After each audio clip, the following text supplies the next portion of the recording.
偷春联这种事情，只有崔禅做得出来。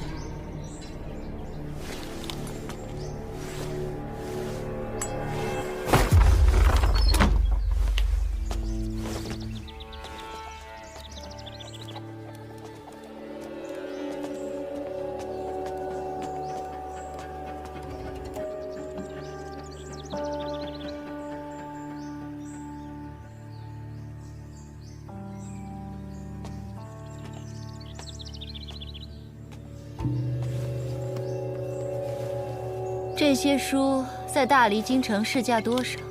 奴婢回娘娘的话，最多60文。看来儒家圣贤们的道理越大，就越不值钱呢。算不上富贵人家的日子，不过还挺自在。娘娘对殿下用心良苦，苦其心志，劳其筋骨。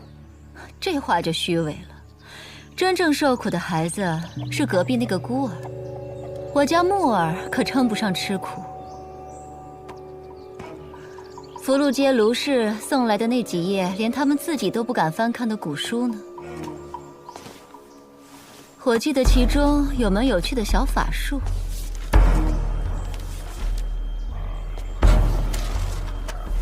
天地相通，山壁相连，软如杏花，薄如纸面，五指一剑，急速开门，奉3山9湖先生律令。去！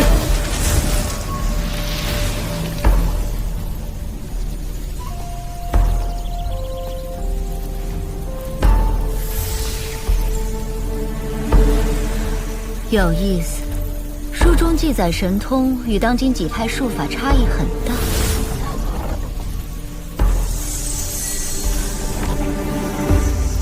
这3山9侯先生究竟是什么身份？可有些人命好，随便怎么折腾都是享福；有些人命贱，生来就是吃苦的。小家伙，日后找我报仇之前，你至少要和云霞山、正阳山、书简湖这3方打交道。等找到我，牛年马月了。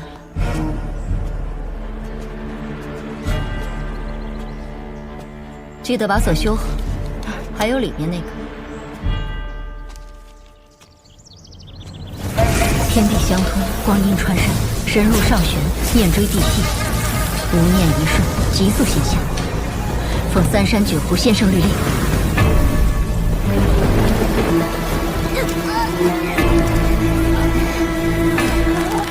因为你，我违背了大姨娘的誓言。我家木儿几句玩笑话，算得了什么？你一个小贱种的誓言，又值得了几个钱？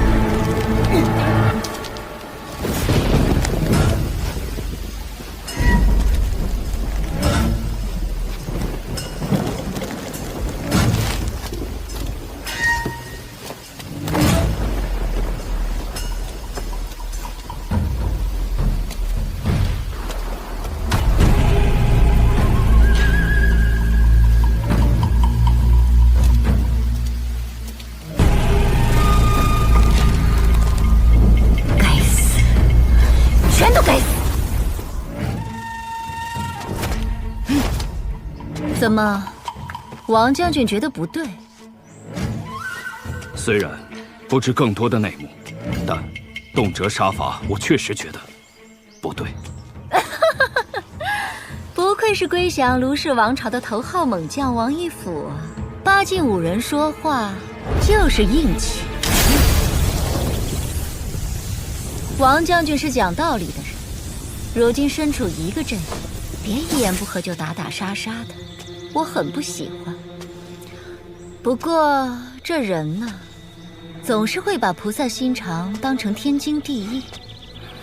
不如将王将军舍了性命尊严也要保护之人送入皇宫，或是教房司如何？娘娘说得对，属下只是断己之权，不敢乱废。属下知错，全凭娘娘谕旨，万死不辞。今天我要2颗人头落地。一颗是上任督造官宋玉章的脑袋，另一颗嘛，就是这间屋子的主人陈平安。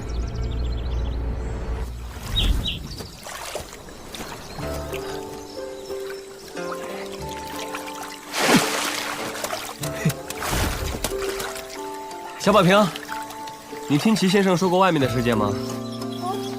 当然说过，咱们浩然天下有9个大洲，我们所在的东宝平洲是其中最小的一个。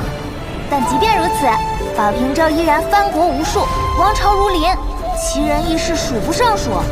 更别说外面的北俱泸州、南婆娑州、中土神州、皑皑州，还有金家。我刚才仔细看过了，接下来顺着铁夫江一路往南，过了齐墩山，到了一个叫红竹镇的地方，就能走水路了，脚程会快上许多。哎，陈平安，鱼！以后钓鱼抓鱼这些事，你都可以教我。还是我来吧，我本来就是照顾你去山崖书院求学的。齐先生说过，富集游学怕不得苦，就是要背着书箱，一边游历山河，一边砥砺学识，两者缺一不可，不然就是瘸子走路，东倒西歪，走不成正道。那如果以后路过竹林，我给你做一个竹书箱。真的？真的。我想此行山高路远，竹林肯定能遇到，说不定还能看到刘信阳说的那个天一样高的山，最广阔的河，还有……宝平，如果未来我遭遇意外不在你身边了，你也不要害怕。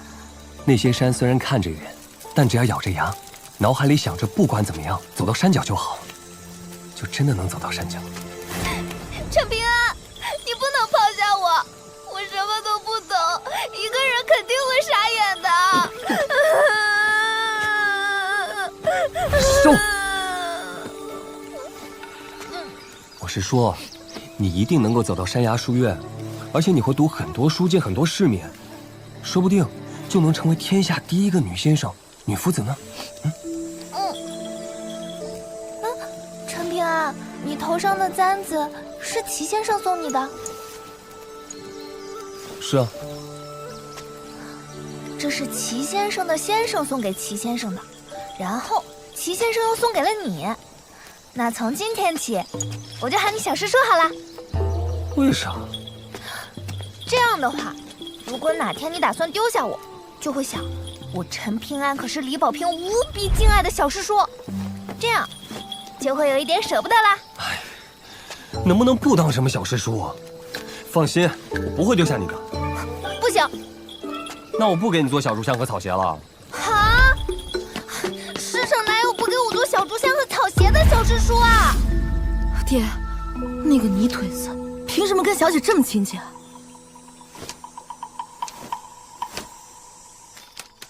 陈平安，你家门锁不知被谁给弄坏了，放心，幕后罪魁祸首我一定帮你查清楚。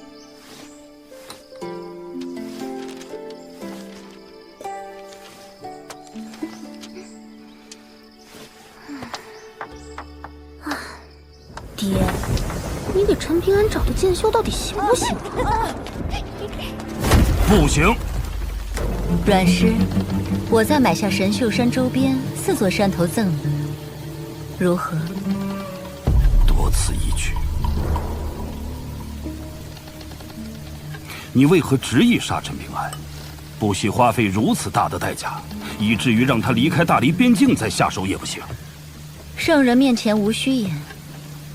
我家木儿马上就要进入大黎京城，到时候会有一场大计元将，为免节外生枝，扰他心境，我必须尽早斩草除根。阮氏只管开价，只要你肯点头，我甚至可以说服陛下，为阮姑娘将来正大大开方便之路。不但我本人，就连国师崔禅、藩王宋长敬，都可以为阮姑娘正大助一臂之力。以后你不要进入龙泉县地界，否则别怪我出手打女人。罢了罢了，大不了就等到了大黎边境再说。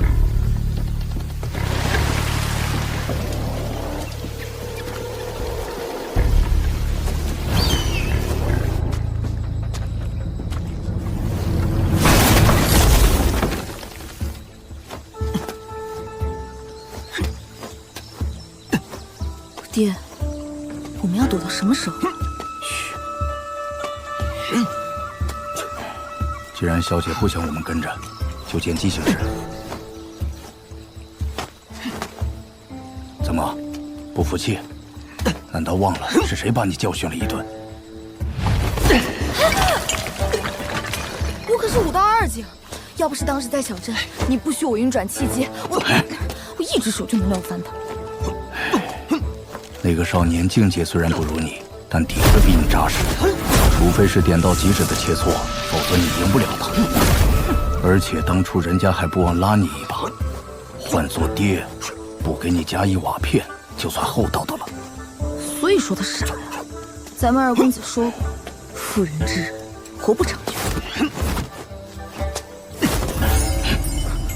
爹，朕要领一将，保护小姐。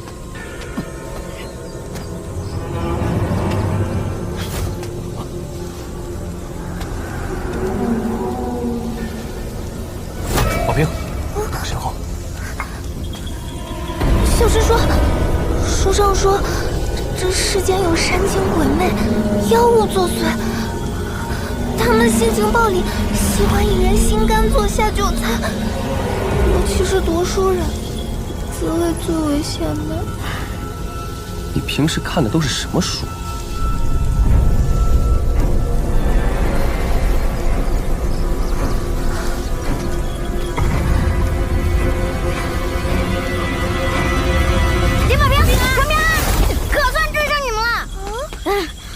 怀林守一，怎么是你啊？我们决定赌一把，和你们一起去山崖书院。别说这些了，那边有个怪人。谁？出来！你就是陈平安吧？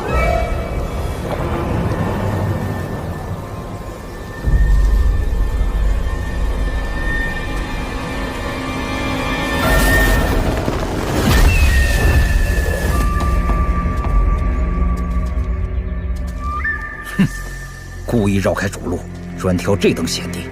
这陈平安人小鬼大，谨慎得很呐。不过是志同把戏。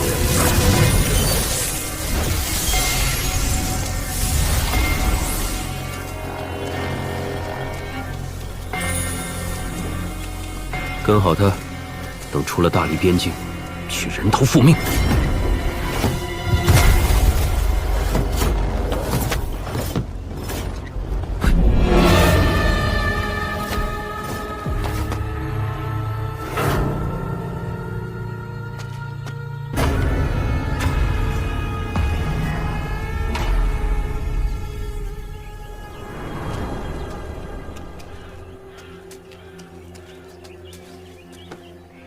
没有外伤，皆是被浩然罡气震碎经脉而死。动手的定是名武夫，走的还是霸道至极的路子。想必是娘娘飞书中提及的圣人阮琼。无妨，出了大黎地界，他便有通天的本事，也不敢阻拦了。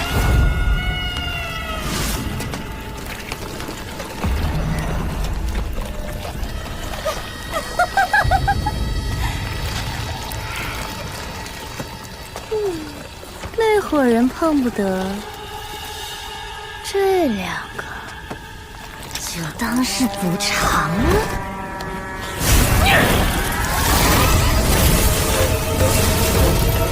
不要打草惊蛇，速战速决。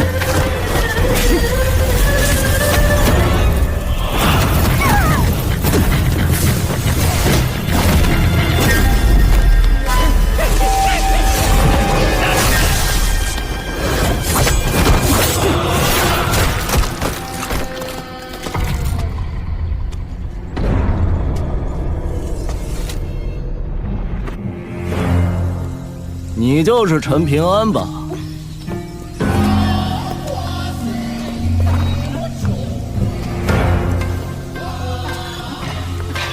你好，我叫阿良，善良的良。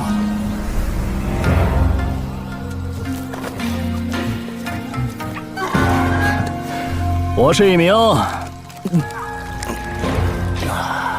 剑客。剑客？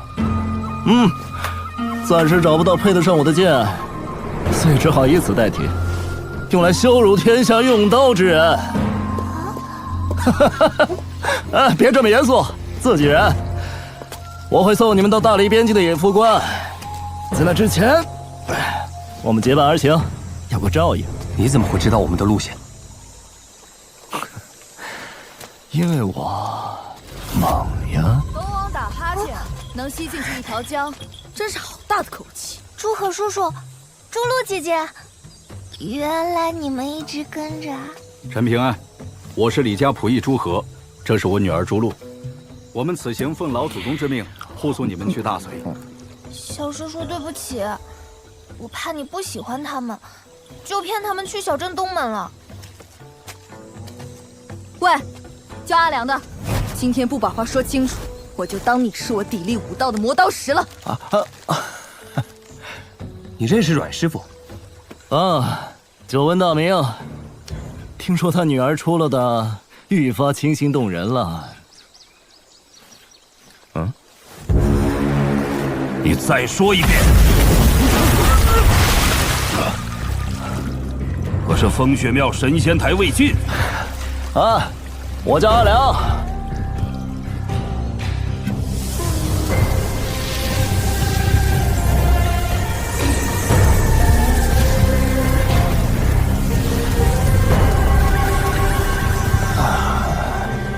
能不能借我喝两口？记得还我。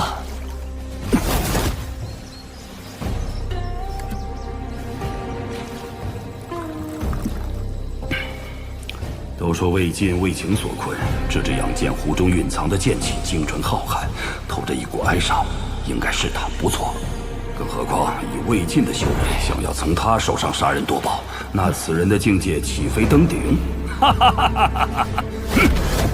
陈平安，你可以放心，他是我从风雪庙请来的帮手，会送你们去到大理野夫关。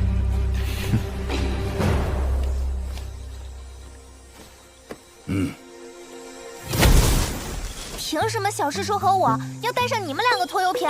喂，我们好歹也算生死患难之交。石春家和董水井确定不一起吗？他们都有了好去处，只有我俩不跟你们混，那可就真当乞丐了。那就一起动身。哦，太好啦！走喽，走，快呀，快呀！哎呀，倒霉孩子，下来！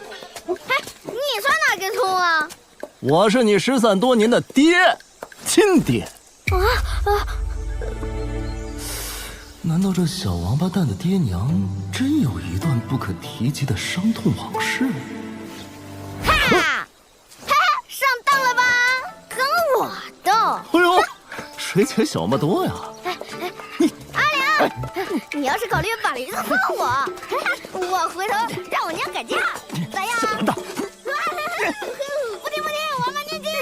小王八蛋，笨蛋，你是不知道我的厉害。是吗？你有多厉害？剑道至高境界，无剑胜有剑。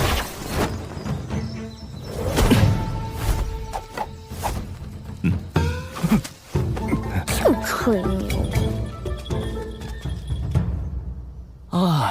想当年，我一人独战10大妖王，只见我一招云龙出海，霎时间天地色变；又见我一招长虹贯日，如入无人之境，杀的那大妖是跪地求饶。再比如这招跳灯看剑，此招一出，那是地动山摇，风云变化呀！哎呀，下午心情不好，这剑法演练的不尽人意。高人出剑一定要看心情啊！我俩不才，大风大雨才有兴致，出剑能快到水滴不沾身。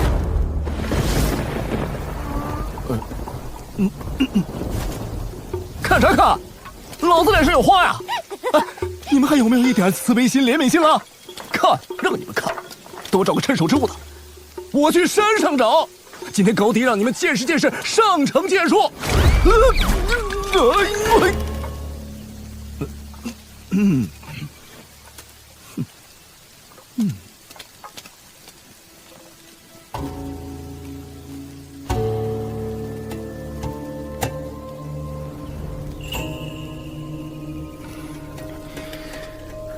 我去找他。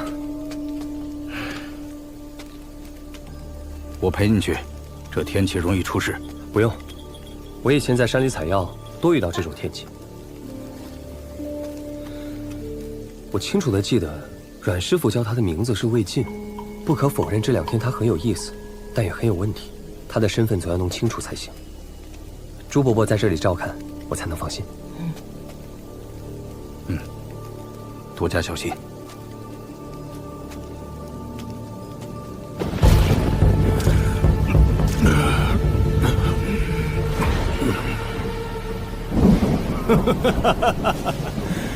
总算来了，可否等我喝完这碗酒啊？娘娘，那个倪萍巷少年是殿下的心结，他该死。但宋玉章是皇上钦点之子的官员，建造廊桥有功，为何要杀他？小镇廊桥，风生水起4字有多少笔画，就有多少宋氏子孙在此凄惨枉死。既然宋玉章知晓了此事内幕，那他就必须死。可真正让他必死的，另有其事。能不能帮我捎一句话给宋继新啊？如今应该叫宋牧了。说那个叫宋玉章的家伙，这么多年一直都想跟他要一副春联儿。真当他是你的私生子了？你这不是找死是什么？宋牧是他私生子的传闻闹得人尽皆知，他宋玉章非但不知收礼，还敢对宋牧流露出父子真情，真是该死！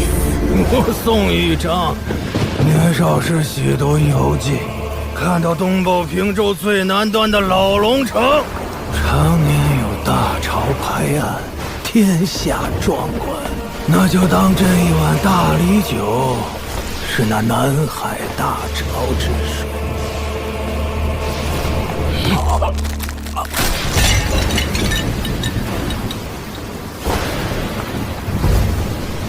原来读书人也有大好头颅。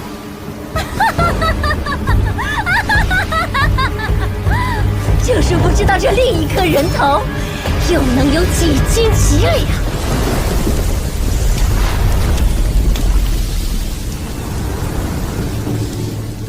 阿良，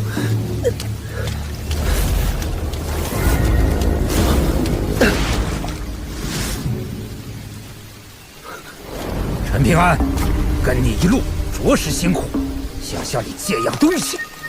你跟踪的那个废物，纯废物而已。不瞒你说，如果你留在那个武夫身边，或许还能再多活几日。很不巧，是你的小心谨慎，送了你自己的性命。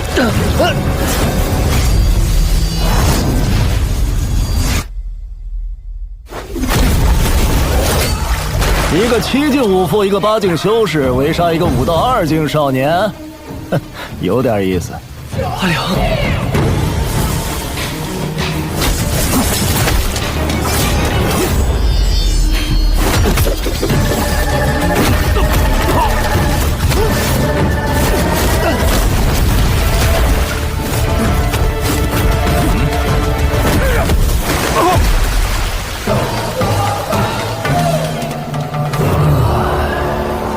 别留手，用全力！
遇到过一位比你有趣太多的少侠，经常听他念叨一句诗：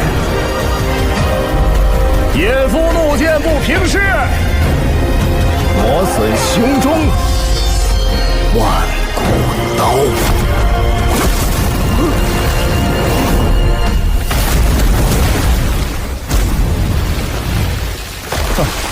如何？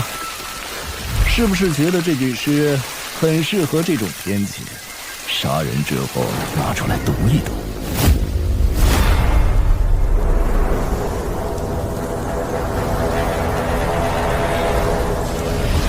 阿良临走前有说什么吗？他说要去见一位少年，那个少年拿走了一件他志在必得的东西。对了，他还给你们留了份礼物。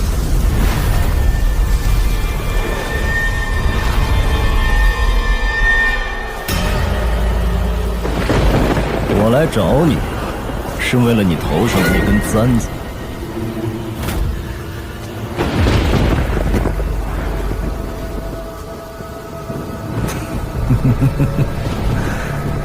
是不是觉得自己要死了？你到底是谁？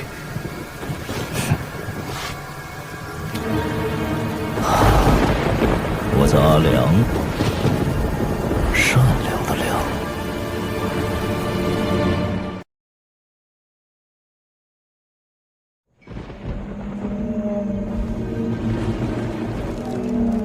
我来找你，是为了你头上的那根簪子。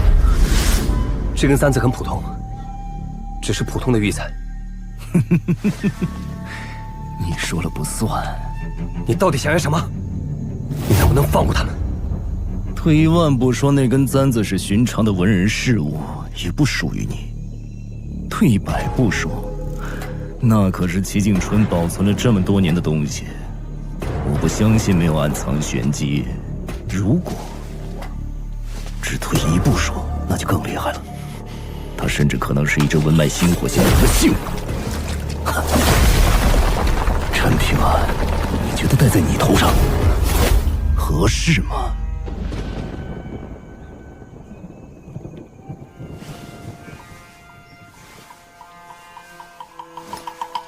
这是齐敬春的先生的遗物，也算是齐敬春的遗物。你亲手折断簪子，我不杀你。我从不骗人。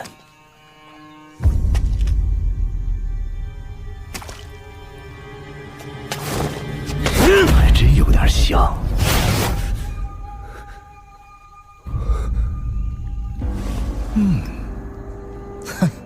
早就该想到的。按照裘秀才的脾气和齐敬春的性子，传下来这么根普通簪子才是正常。拿回去。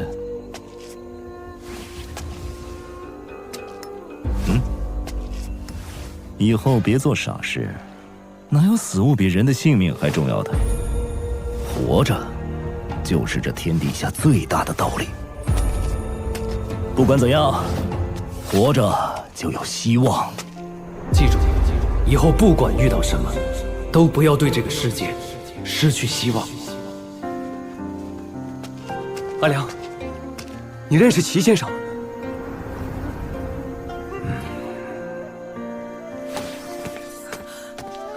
阿良，你教我剑术吧。左师兄说不过我，就动手打我。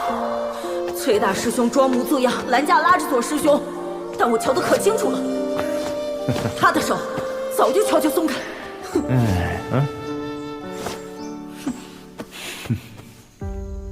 齐敬春对这个世界很失望，那是他的事。你陈平安别学他，你还没有见识过这个世界的好与坏。更何况我阿良又不是读书人，你陈平安暂时也不是，所以，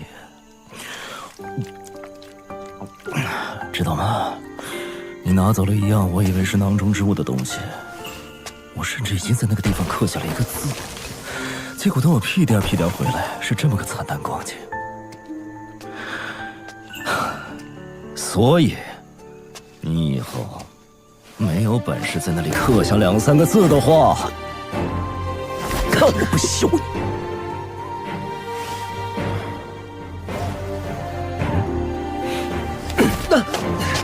阿良，你能不能说些我能听得懂的话？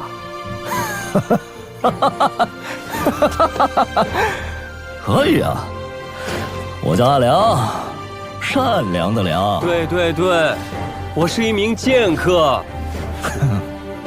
就这么定了，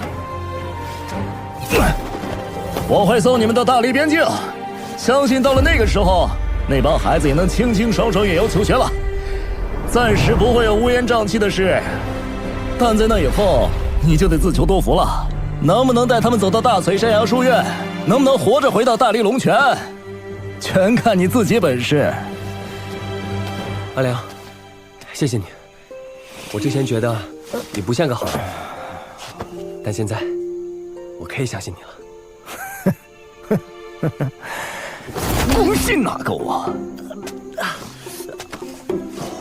你小子以后见到我这种绝世高手，要发自肺腑的尊重，知不知道？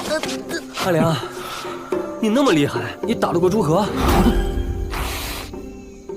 哎，陈平安啊，你怎么比齐景春当年还讨人厌啊？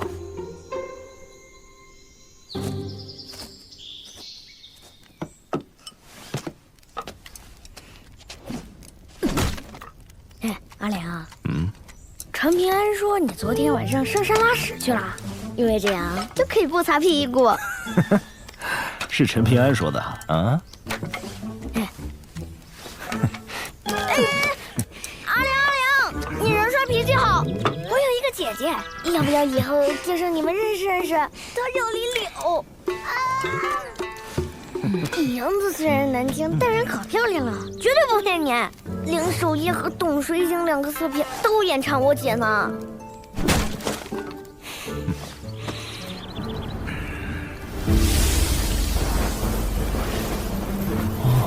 难怪这臭小子走了这么久，脚底板连个水泡也没长，看来从小就被高人倒体魄。哎，李怀，我那老丈人姓沈名谁啊？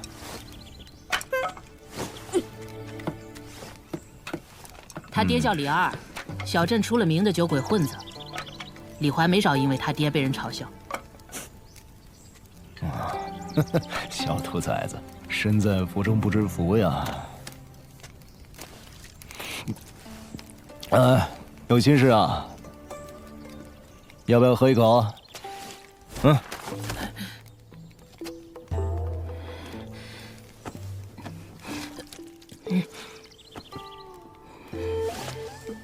再试一口。哎，不贪杯才有乐趣。什么好东西？我也要喝。哎呀！哎，去，滚一边去！阿良，干你娘！前年年夜饭我就用筷子偷偷蘸酒喝了。再说，我从小就被我爹丢在药酒桶里暴打的。别担心，跟我说这个。小师叔只是太忙了，他会记着的。陈平安躲哪儿偷懒去了？还不回来？我家小姐怎么能受这些委屈？老祖宗赏赐的宝贝，镇妖铃。怎么不想啊？若无妖物靠近，天天乱想，那岂不是遭了大罪了？朱和叔叔，你找我来，是有什么话想说吗？陈平安，那我就直说了。因为搬山园的事，你和朱露有些误会，请你不要放在心上。这次护送，不敢说我们本事有多高，对宝平小姐，绝对是一片忠心。我明白的，有你们在，我就放心了。这少年不但体魄坚韧，心性更是稳重有细，难怪能正面硬抗那道半山原。换作是我，恐怕没有这般胆量。舒和叔叔，陈平安，五人生境，没有生死一切的历练，注定是早不然的。若无法一鼓作气往上攀登，就只会消磨意气，再而衰，三而竭，彻底断了登顶之路。够！陈平安，你身子骨打得很不错，一点不输给那些在药罐子里泡杂的后发子弟。如今逆势泥胚境，马上就能跻身五符的第2境，步胎境了。这股好不容易聚起来的气也轻易散了。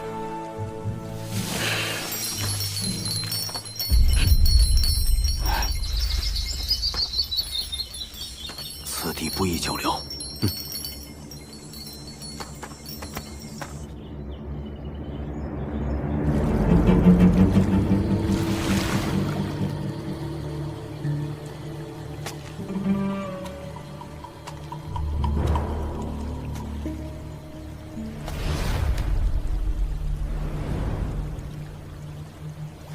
怎么说？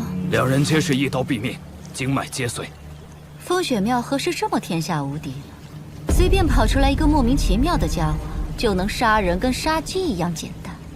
杨花，报上他们的名字，死人也有名字。是，李侯武道第7境宗师，胡英林第8境修士，兼修飞剑和道家符箓。两人20年间从未失手，更是为娘娘出生入死，为我大黎立下汗马功劳。好啊！我记得那齐敦山黑白子彼此厮杀吞噬已持续100年，如今不知道怎么样。仅剩1黑1白两子，吃人无数，是否需要礼部出马围剿清肃？不必，留着有用。是，我倒要看看你有多大本事。我想杀一人，还没人能拦得住。小师叔，那边有竹林，好看吧？小宝瓶，马上入夜了，再好看的竹林也不能过去，要小心。怎么又是鱼汤啊？小兔崽子，别挑三拣四的。那，如果以后路过竹林，我给你做一个竹书箱。李宝瓶，小师叔已经很好了，要知足。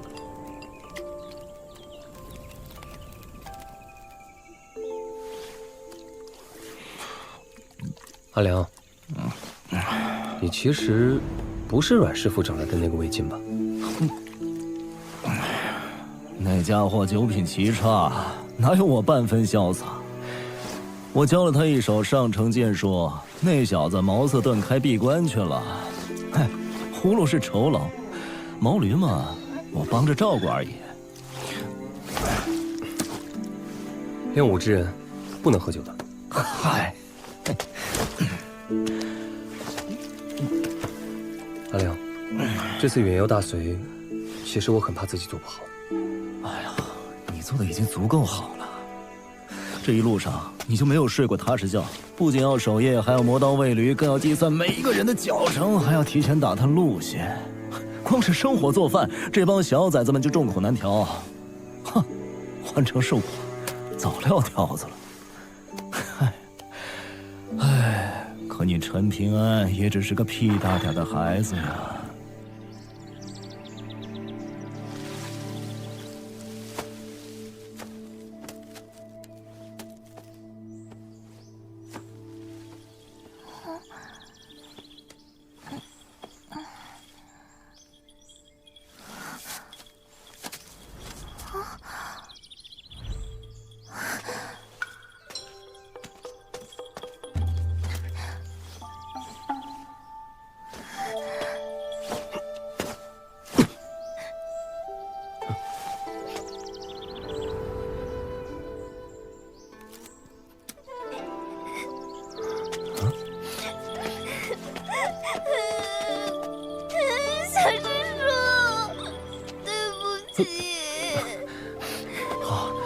不哭，啊，是不是小师叔做的不好看？小师叔只见过1次小书香，等以后见着更好的了，你告诉我。没有比这个更喜欢的了。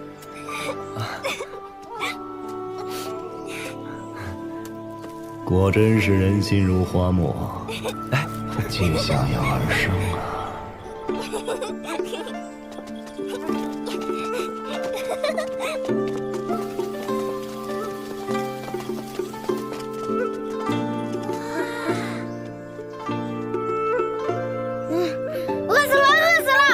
小爷，我饿得要吃土了。你怎么还真吃土了？蛇有蛇路，鼠有鼠路，变风食水，吃土下套。我去四周布些陷阱，兴许中午能有不错的收获。祝贺叔叔啊，山路不好走，你们换上这个吧。哎，我随后就到。谁稀罕？我自己能走，真当自个儿领头羊。哈哈，放心。哎，长平，这是你自己做的，莫猴儿怪。主路，我回头多给你做一些草鞋吧。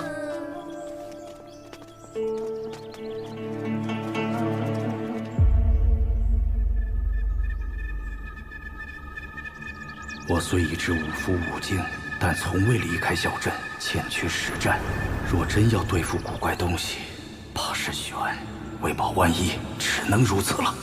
分离经山神符一张，脚踏魁罡二字，合其一口，可向山神土地借取一山，气与地连。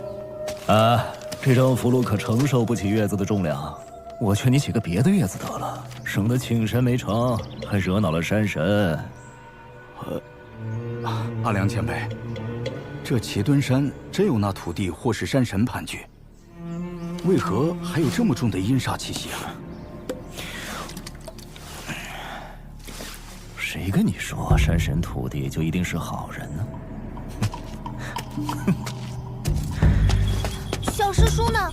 小师叔怎么还没回来？啊！阿良前辈，你去找陈平安，我继续完成这道搓壤成山诀，如何？好。啊，那你自己小心啊。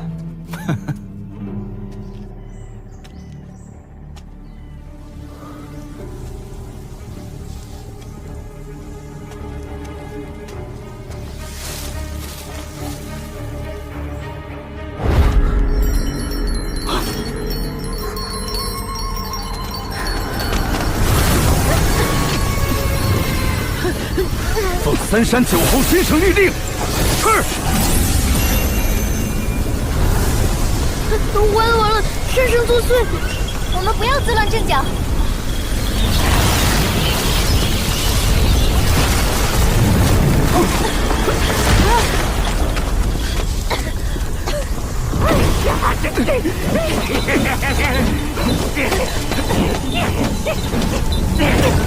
干你祖宗18代，屁大点本事没有，害人算你最厉害。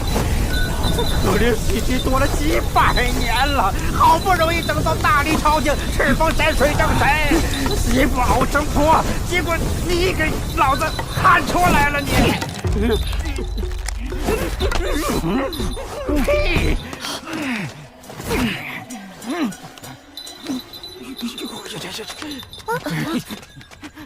有本事自己去杀那对畜生啊！啊！你在躲谁啊？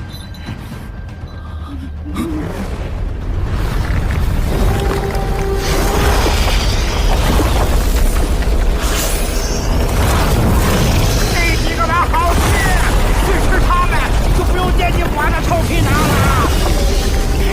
你也配不土地神人？老天爷真是大爷！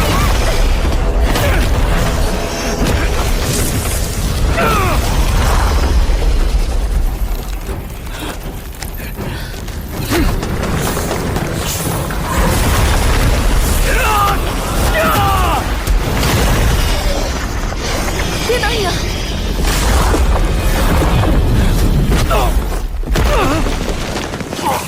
爹，出错吧！别过来！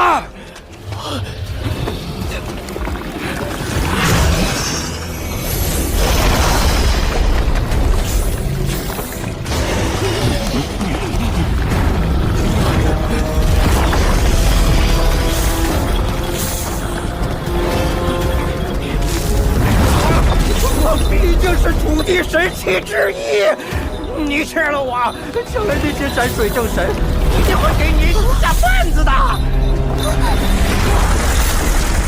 你吃了儒家小娃，为走将华龙奠定基础。你同样吃了我，顺利篡位成下一任山神。好算计呀！我认栽，小老儿认栽了。求求你，我不想死！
何叔叔！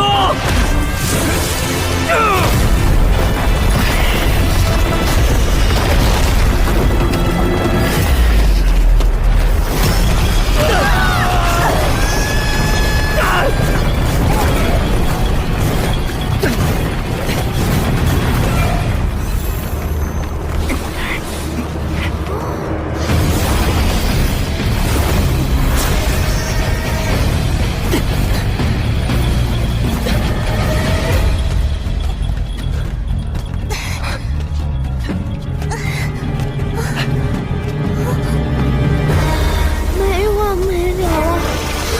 爷爷，我让手，没啥滋味呀！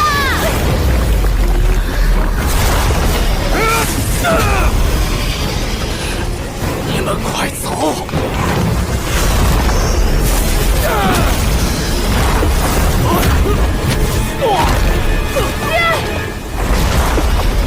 宝平，在这里不要动。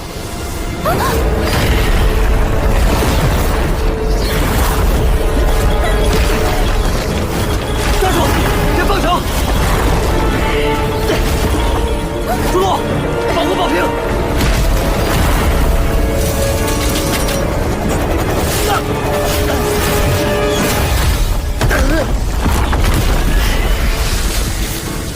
小师师，小姐，别过去！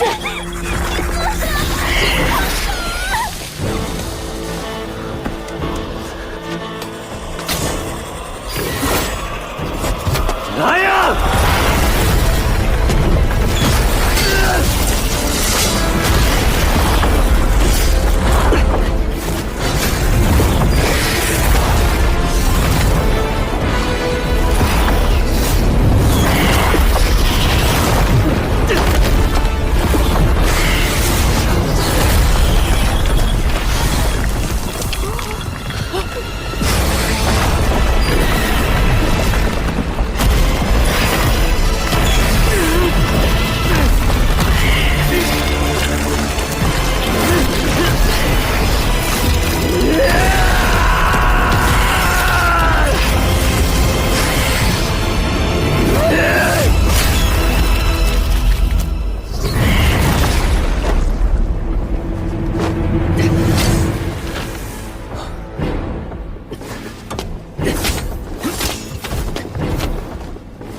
小师叔，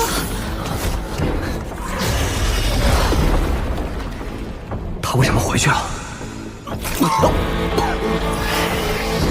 不对，这两条蛇灵智已开，为何不来援护？他们好像不为吃人，像是在拖延时间。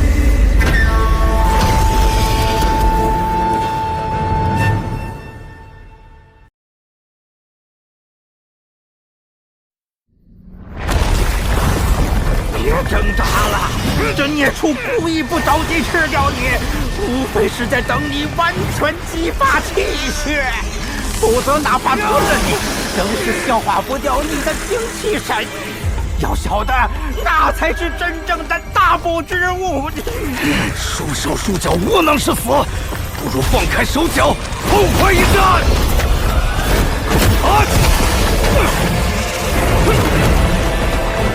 孽畜可不只是肉身强悍，他在100余年前吞吃了一位中武境炼气士，如今我们也修成了2门道法。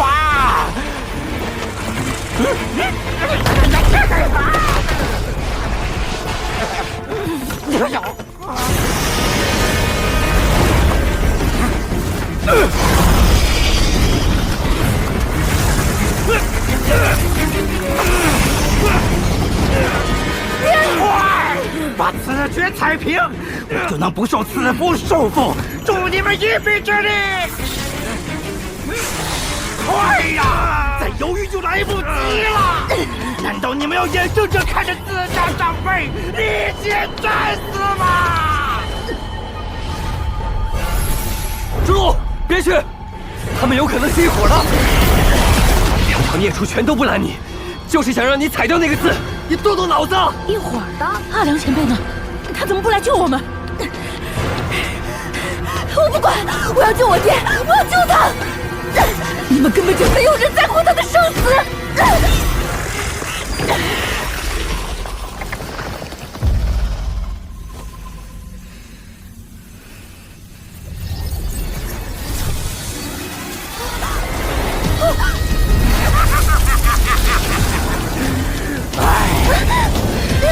真是费劲呐！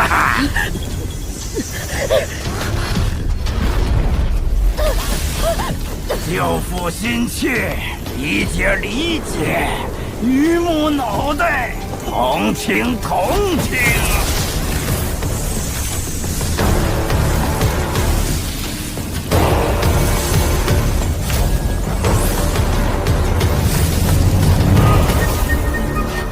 按照约定，我帮你们对付那个藏头藏尾的斗笠汉子。至于这些家伙，随便你们处置。骗人！你骗人！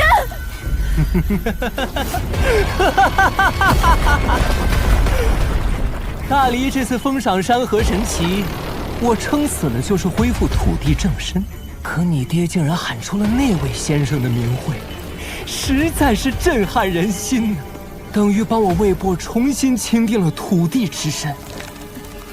若是他当时写出月字，我此时可能根本无需大黎赤峰，就已是齐顿山的正统山神了。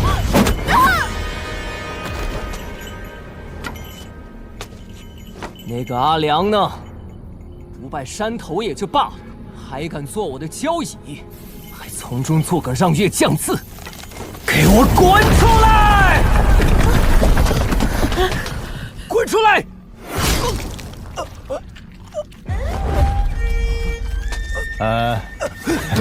你找我？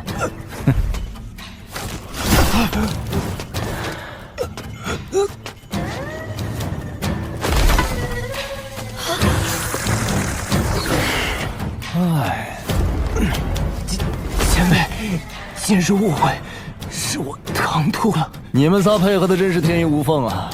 尤其是那张狂的笑声，很精彩，我喜欢。都别动！哎呀，快夸我，夸我呀，使劲夸我，我金夸，再肉麻我都接得住。阿良，你是不是又拉出去了？你要是晚一步，以后就没人陪你一起撒尿了。你大爷！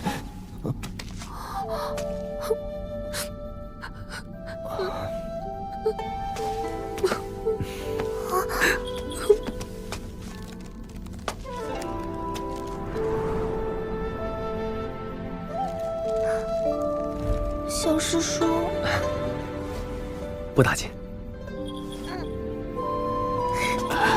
爹，慢点。大难不死，必有后福啊！爹，您别说话了。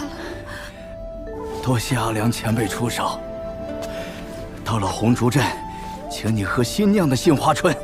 哎，老朱啊，大恩不言谢嘛，记在心里就好，说出来显得没那么有诚意呀。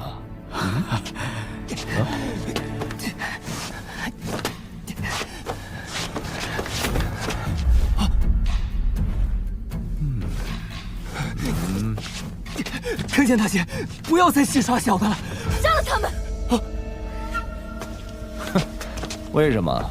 他们跟我无缘无故、无冤无仇？无缘无故，那两条畜生差点吃了我们，此人更是幕后的罪魁祸首。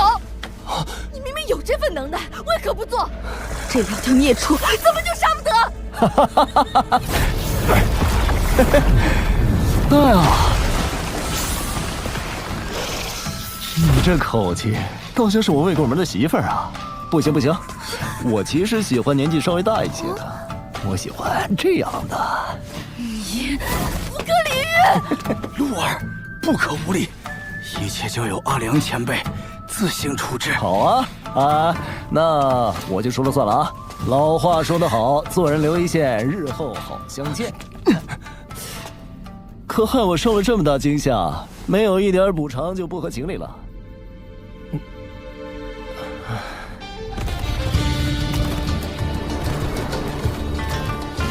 我的亲娘嘞，头一回做这么大的乌龟。阿良，你总算做了件善事。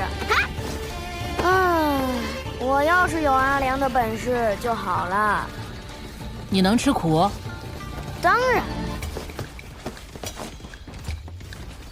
吃不了。那你就多看点书，争取以理服人，以德服人。我娘说过，谁吵架嗓门大，谁就有道理。我家本来就穷，我爹没出息，我姐也扭扭捏捏的，注定要嫁人。我就怕，等我娘老了以后，吵架吵不动了咋办？我要是靠讲道理，我们家岂不是得被人欺负死？所以，阿良，你什么时候再做一件善事啊？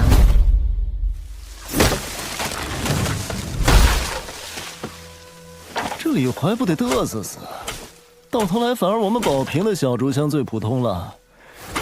这片竹林算是他魏部的老底子，积蓄了100年的山地灵气。如果我是他，宁可多舍弃些竹子，换心中畅快。对于我来说，胸中那口气是否纯粹，要远远强过积蓄什么山地灵气。哎，之前跟你说的那件事，考虑的如何了？我会试一试。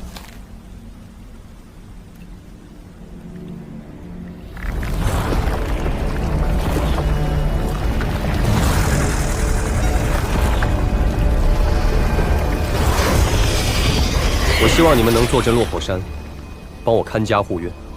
但进山之后，不可为了保富而杀人。当然，如果是出于自保，另当别论。听得懂吗？除此之外，我还有4座山头，但目前被圣人阮师傅借走了3座。离柱洞天虽然落地，但气数萦绕，你们应该懂得近水楼台的道理。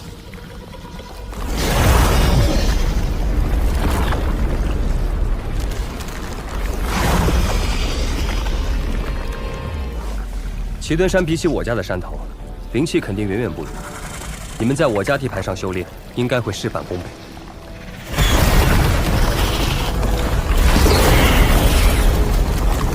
你们是阿良降服的，他愿意放过你们，我不好说什么。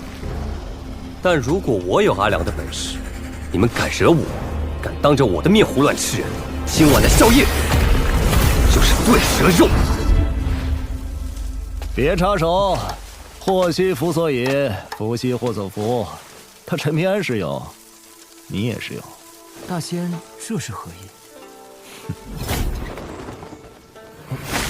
哎呀，我的宝贝们！你这压箱底的家当，是不是来自珠海洞天？也正是因此惹恼了某位仙人，一气之下摘了你的金身神位。奇墩山土地未剥，在下被前朝神水国末代皇帝敕封为山神，后王朝更迭，大黎宋氏崛起，在下因为某事惹恼了宋氏开国皇帝，又惹恼了仙家朋友，身份一落千丈，终是落得个从土里来回土里去的下场。如今仍算是戴罪之身。哎呀，真惨啊！大仙是如何晓得这根青竹杖的根脚？我曾游历过一趟珠海洞天，与那朱夫人交情不深，一般，很一般。你说，如果换成是我提条件，这对蛇蟒会怎样？二话不说，直接搬家。很好，你保住了半片竹林。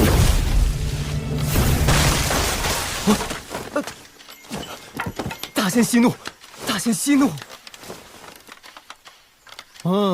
我听说这对蛇蟒本是神仙棋盘上的黑白子，黑子是屠大龙的关键，所以知道进退，志向深远；而白蟒只是一颗弦子，行事便完全顺从本心。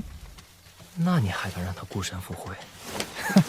你猜他陈平安会不会求我出手啊？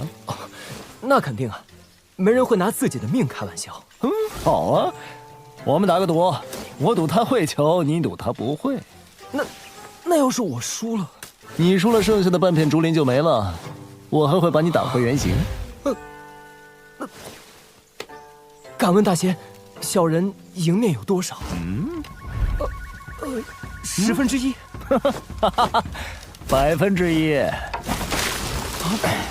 陈平安，只管狮子大开口，如果真出了事，我肯定会出手，别怕。大仙，这下我岂不是半点胜算也没了？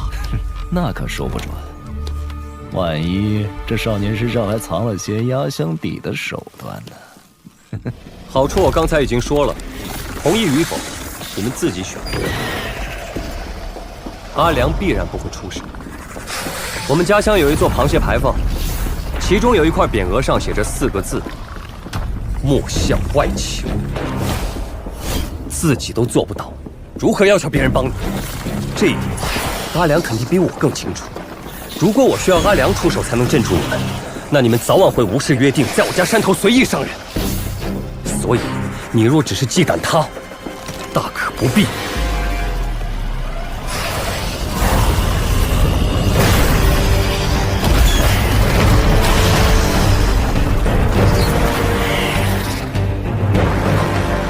你真的不救他，会死人的。让他自己选择。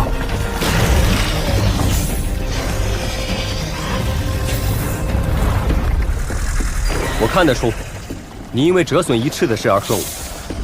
但既然你听得懂人话，也希望你能通人性。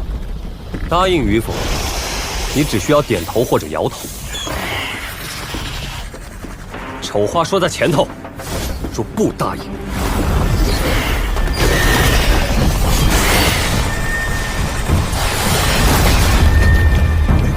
这下出事了。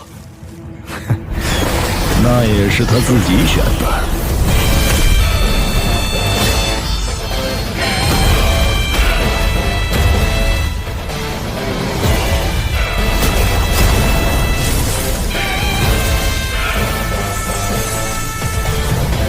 我给过你机会，进来！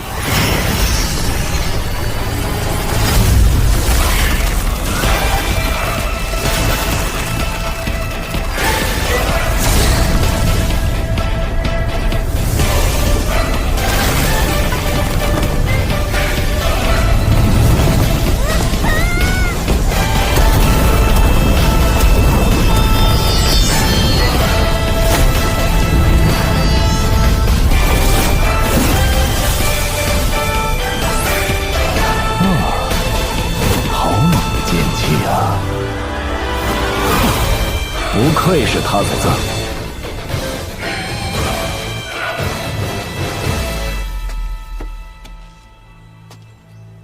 哎，他的内胆你吞了便是，增长200-300年的修为不在话下。不过接下来去落魄山的事，还需要陈平安再问你一次吗？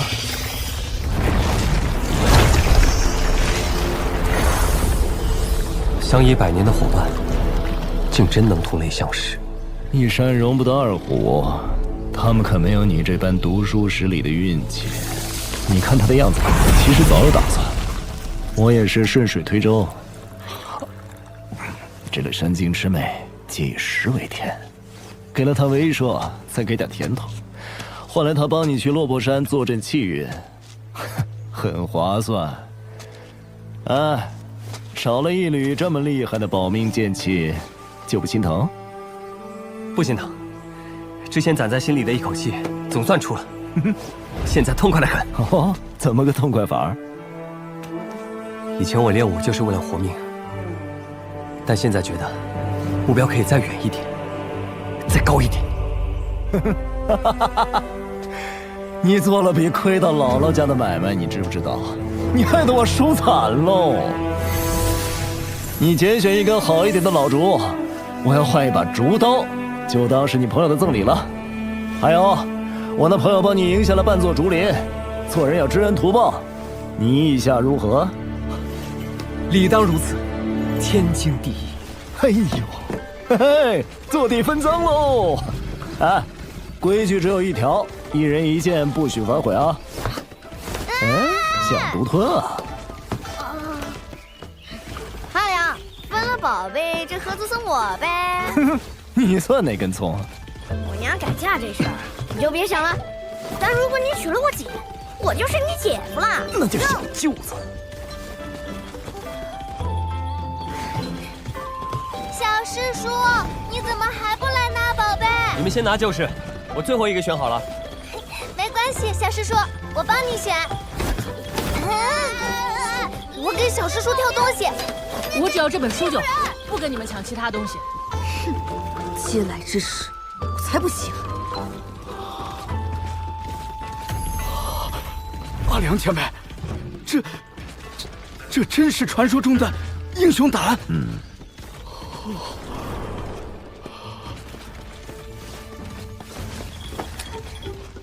这是我给小师叔。哎，你收下吧。以后再寻一只养剑葫芦，与之降服到一左一右悬挂腰间，招一匹高头大马，穿一袭红衣，策马走江湖。哼，哎呀，谁不喜欢这样的姑娘呢？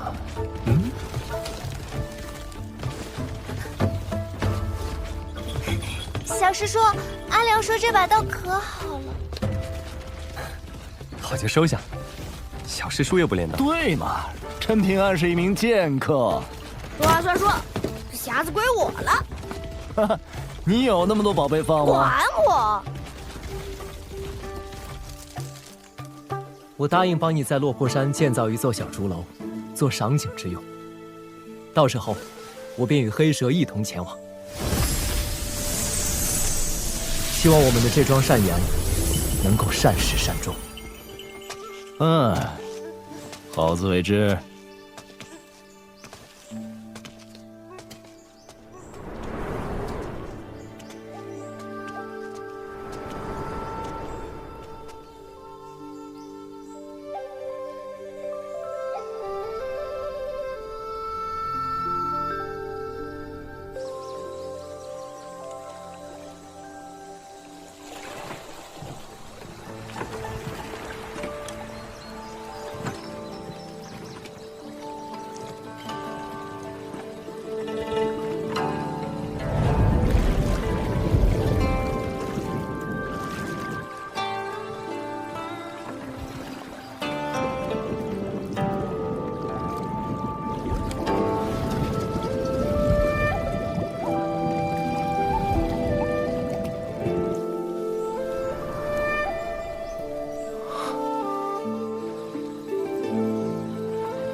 原来是这样，前尘已矣，新生可期。他如此，我便放心了。福祸相依，不过如此了。真是一叶障目，不见泰山。我的眼界终年被宝贝竹林所困，看不到人间因果，心境更是浑浑噩噩。现如今甚好。甚好啊！感谢阿良前辈帮我解开心结，破去魔障。你知道那少年当时为何不喊阿良出手吗？甚至不惜浪费了那道极其贵重的保命手段。莫向外求。是啊，我曾是神水国的北岳正神，后来神水国覆灭，我身份一降再降，沦为如今连证明都没有的土地，更与你们黑白二子结为恶邻。纵容你们的恶行。我本求借着大离重新册封山水正神的机会，恢复土地正身，却从未想过，自古名山待圣人，圣人不来又何妨？我自可潜心成圣。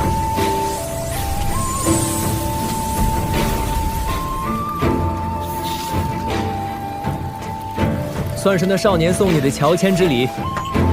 这蛇胆石是世间最后一条真龙的灵血凝聚而成，天下蛟龙之属，梦寐以求之物。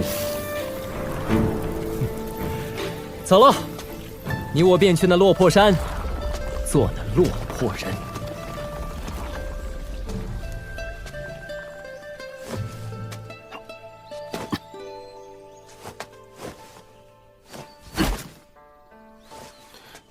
阿良说齐敦山的竹子很珍贵，要不要小师叔再给你重做一个，跟李怀他们的不一样？不要，这可是天底下最好的小书香，而且我给它取了个名字，叫绿衣。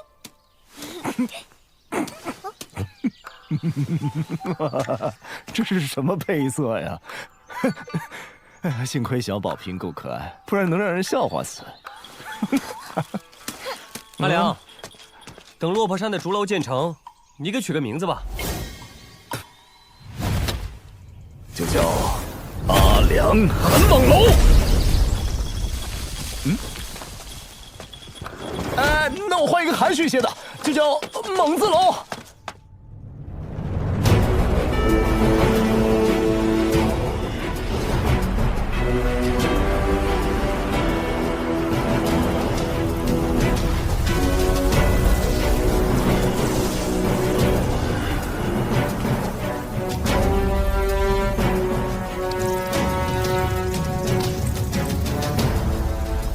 听说那人是陈平安找来的帮手。不管他是谁，既然破坏规矩在先，那我大黎就要跟他讨一个说法。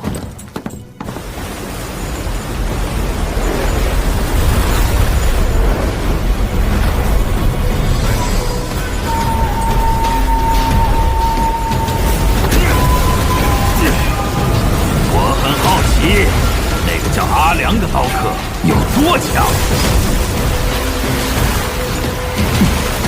那就拭目以待了。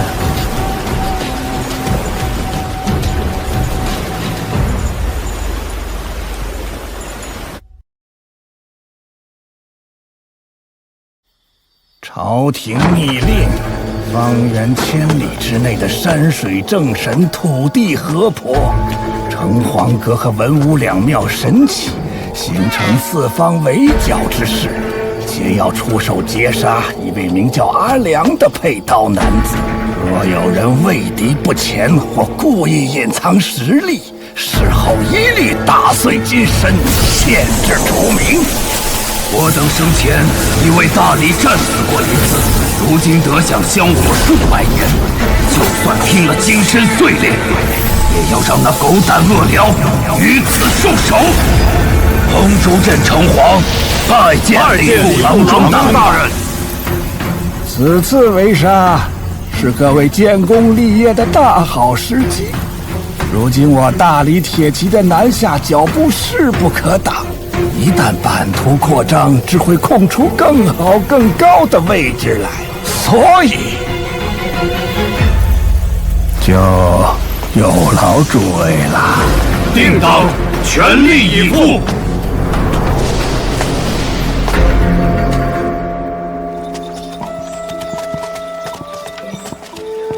待会儿到了镇上采买完，就去看看有没有糖葫芦吧。小师叔，咱们买2串小糖葫芦就行，小的好吃。陈大爷不想走了。你上驴干嘛？快滚下来！老子数到3啊！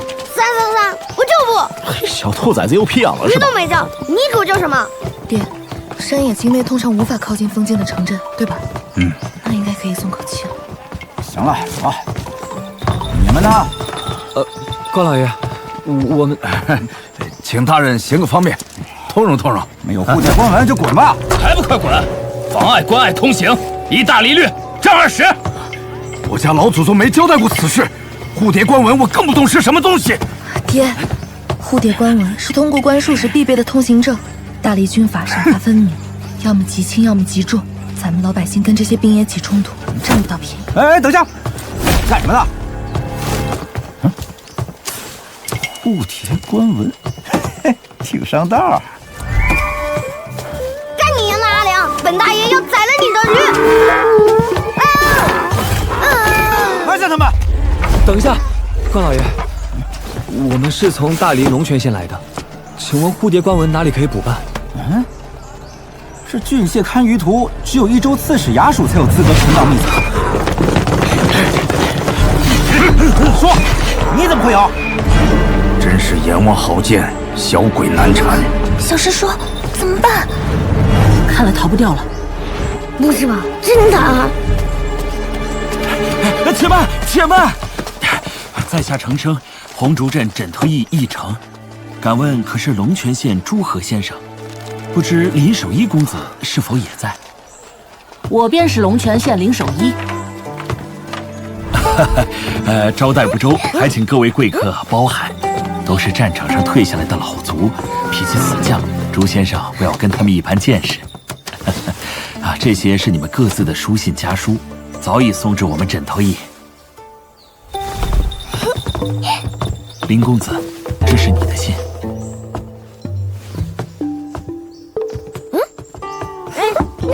第一封就是宝瓶的。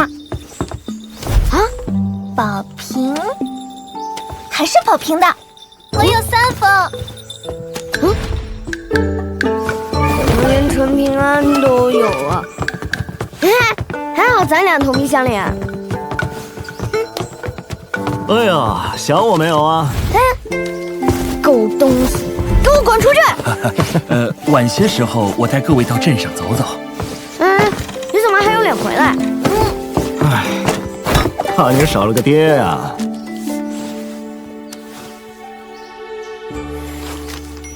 小师说，那个……如果有不认识的字，我会问你的。好。放开，放开！大哥真是的，对我随手抓的小螃蟹、小怀蚩照顾得那么上心，就不知道多关心关心我，也不知道他会不会被二哥欺负。竹乐姐姐，二哥提到你了，他说亲眼见到了之前跟你提过的大离烽燧传递信号的太平火，像是一条火焰长龙，很壮观。姐姐，公子还说什么？不得无礼，要叫二公子。爹，你怎么这么古板？说的可多了，你慢慢看吧，别弄丢就行。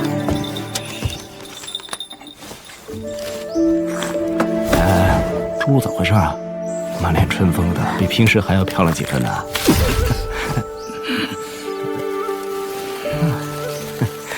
家家有本难念的经啊。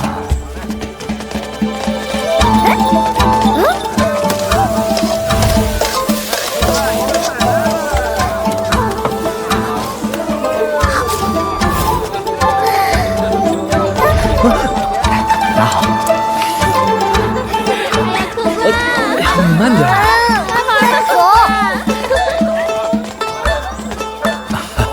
各位可在此许愿祈福。让我看看，我看看。阿阳，你这次丑绝人寰，还不如传平安呢。也没比我好多少。喂，如果有一天你在一个很出名的地方做了一件很出风头的事情，你会刻一个什么字？我会刻自己的姓氏吧。真俗气，比起我刻的那个字差远了。也正常，毕竟像我这样的奇男子，凤毛麟角啊。小师叔还可以刻我的名字，比如宝瓶的瓶。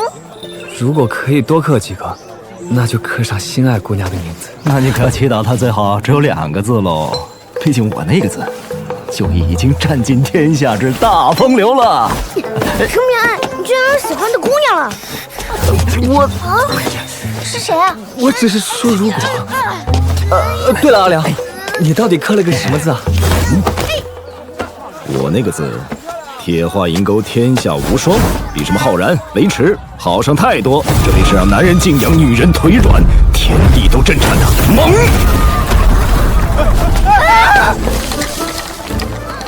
怎么样？老夫刻字时可是一剑劈开12重雷劫云呐！哪个猛啊？当然是我阿良很猛的猛啊！有猛斯文，真是光屁股拉磨，转着圈。兔崽子懂什么？信不信我随便做出猛事出来吓死你？鹿儿，爹的话你可能不爱听，但齐墩山巅一战，你确实做错了。爹，你难道要我眼睁睁的看着你死在那儿？不是陈平安他爹，他当然不担心了。鹿儿，陈平安，你们先走吧。阿良，我要骑在你头上。小王八蛋，赶紧的，挑好没？本店书籍概不还价，是赚是赔，全凭眼力。小师叔，我想好了。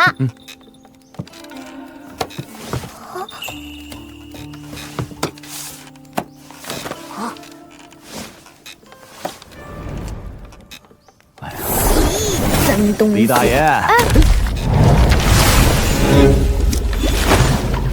啊，好像有。断水大牙，9两2钱，买定离手。冲疯了吧？想钱啊！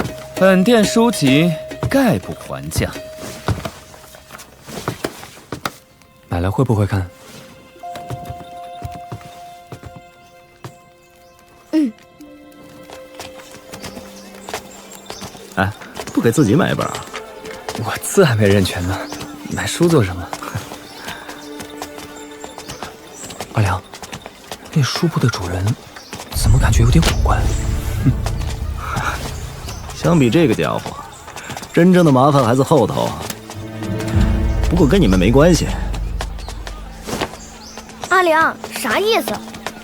书店才出多少血啊？浮水湾那些画舫才是真的销金窟啊！啊？啥是画舫？小师叔，我们读书人不去那些烟花之地。哼，我们保平当真是护小师叔，天下第一啊！走。啊，走，赏景去。浮水湾是镇上最热闹的地方，最近恰逢灯会佳节，各位真是赶巧了。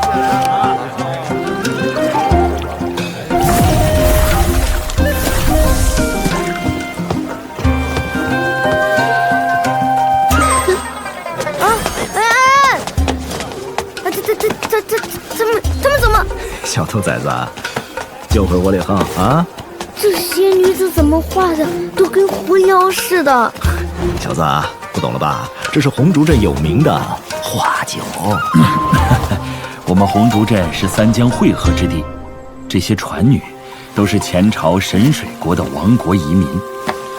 大黎皇帝下过一道圣旨，要他们生生世世、子子孙孙永世不得上岸，做那无根浮萍。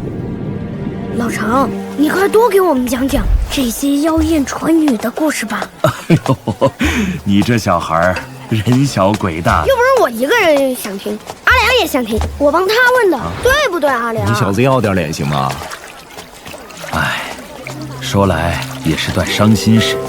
这红竹镇虽有3江，但只有2位江神，而这最后一位江神的故事，便与这些船女的先祖有关。当初大黎与神水国交战，神水国势微被灭，他们的先祖们出逃，却无力渡江，本应被困死在齐墩山下。这齐墩山土地爷曾是昔年神水国的北岳正神，他忠义无双，暗中庇护这些船女的先祖逃亡，却因此惹来大黎皇帝龙颜大怒，便令这些姓氏的后裔亲手将山神金身砸碎，沉入江底。书上说，山神沉江如鱼儿离水上岸，神魂受尽折磨，却不能真正被置于死地。那后来呢？是一位女子冒死跳江，将那些金身一片片捞起拼凑，埋到了齐墩山，这才保住了山神一口仙气。但那名女子也因此魂飞魄散，没过多久便离开了人世，随着转世投胎，却忘了前缘。那个坏蛋山神原来是这么好的人，早知道对他好一点了。应该对他好的。阿良，我要回去。别闹，老子的花酒还没喝上呢。切，那我自己回。我送他吧。告辞。有劳了。哎呀，李大爷真难伺候。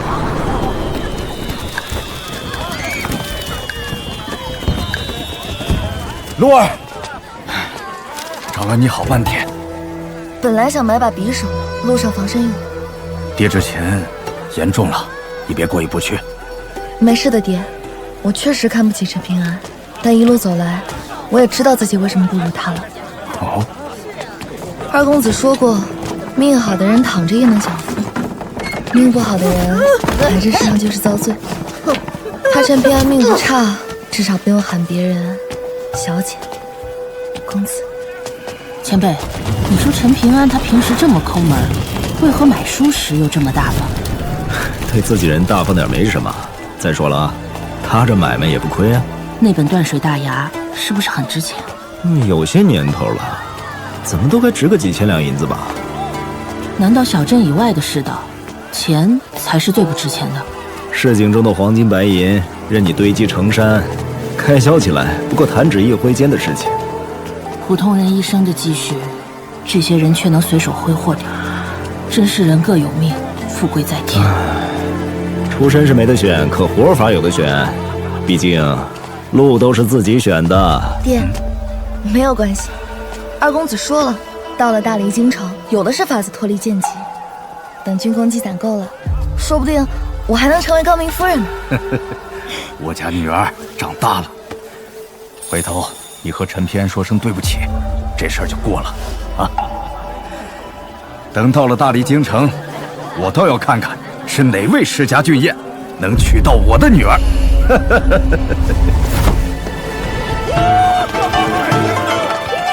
这位仙子新面孔，何等娇艳动人啊！女儿仙子，选我，选我！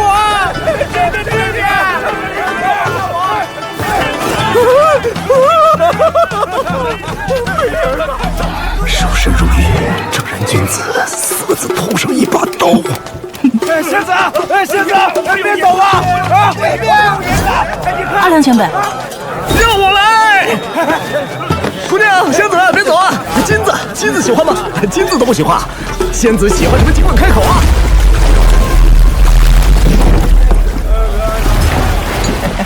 金子自然是喜欢的，但你不喜欢。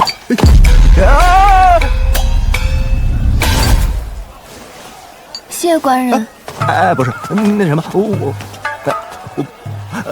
阿良前辈。不过这位小少爷可以独自登船。啊？哎呀，这小子没钱，这是何意啊？我可以不收他银子。阿良前辈，别叫，你要脸。小少爷，不上船吗？失礼了，走吧。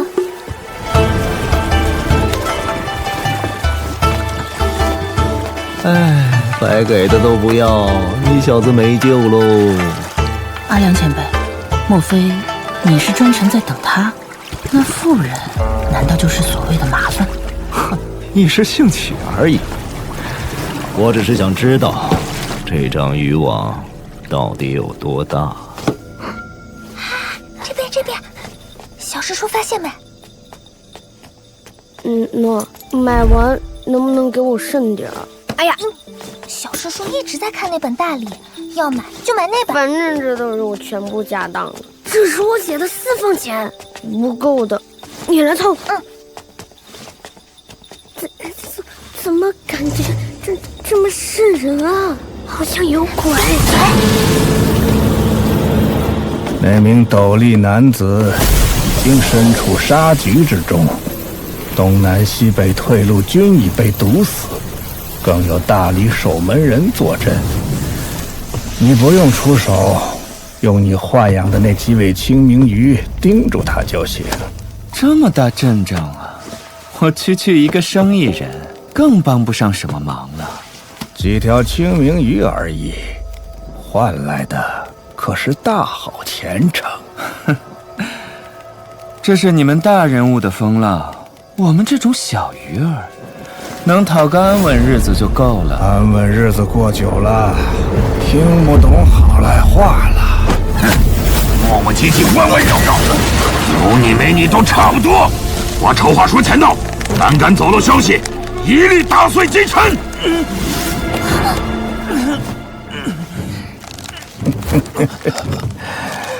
李姐，事成之后，我虽不敢保证你能成为冲淡江水神，但至少能让陛下记住你的名字。富贵险中求，这笔买卖我做。要不谁？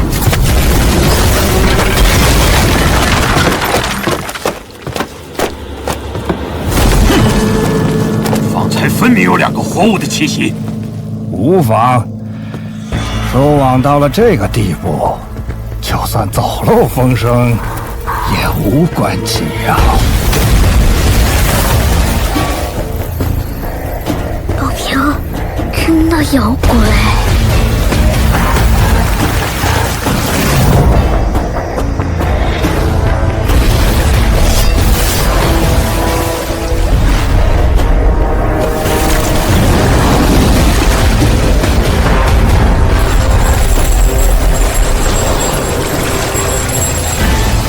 不知今夜能否见到许大人完整的一剑？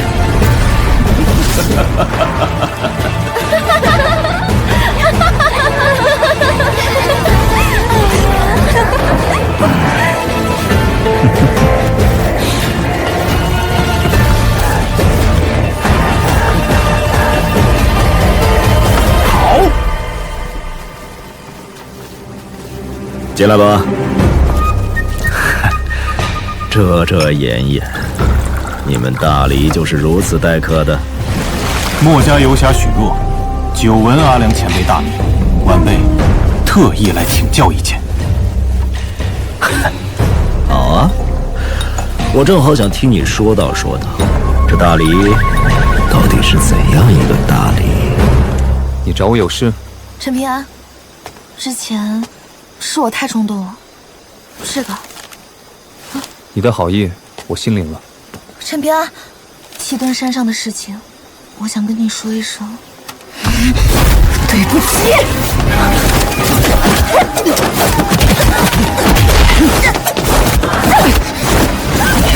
陈平安，我只是跟你开个玩笑，真的，我不骗你。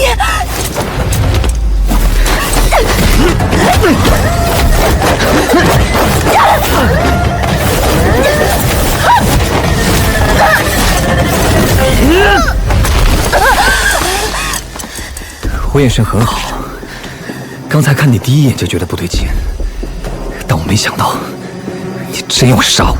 在七墩山我就知道了，无论是心性还是胆识，我都比不过你。为什么杀我？我家公子的那封家书，为何专门提到了与我讲过的烽火传讯？那是给我的暗示，也自然，只有我朱露能看出其中的玄妙。家书洋洋洒洒2000余字，皆是行书，唯有7个字是楷书：杀陈平安，得高命。听不懂对不对？你是不是连“告命”这2个字都没听过啊？你这个有爹生没娘养的贱种，凭什么应对我？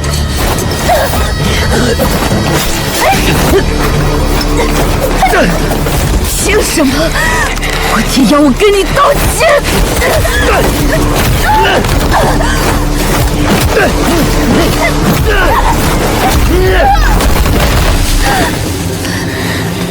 我真希望那天你能像那个姓刘的杂种一样，被白山云一拳打死。如果不是宝平，你已经死了。陈平安，你站住！你是阴沟里的阿杂老鼠，不配直呼小姐的名字。你一直在引诱我出手杀你，是想让你爹没有选择的余地，对不对？如儿，你为什么要这么做？为什么不和我说？爹，不要心慈手软，快杀了陈平安！以小姐的脾气，如果知道我对陈平安动手，就算我不死，也会把我废了的。爹，我求你了！趁那个阿良还没回来，杀了陈平安！快给陈平安道歉！今天你要是不出手，我就死给你看！快道歉！凭什么？就因为我生来奸计吗？别说了！我听公子安排错了吗？我生命就离错了吗？我哪里错了？陈平安，你知道我一直都很欣赏你，但是对不起了。没关系，路都是自己选的。阿良前辈，请出剑。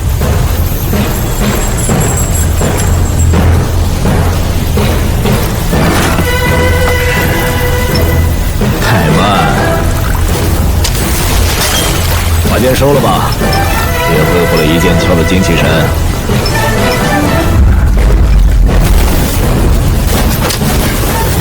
真是个呆子。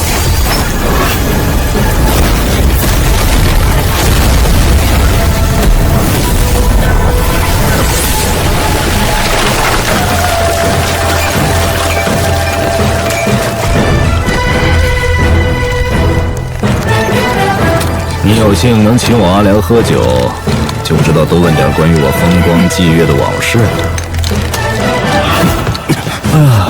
坏了坏了，前辈尽管放开手脚便是，在下生死自负。我像是在担心你吗？这是剑气，怎么会这样？既然你们做出了选择，那么该我了。剑来！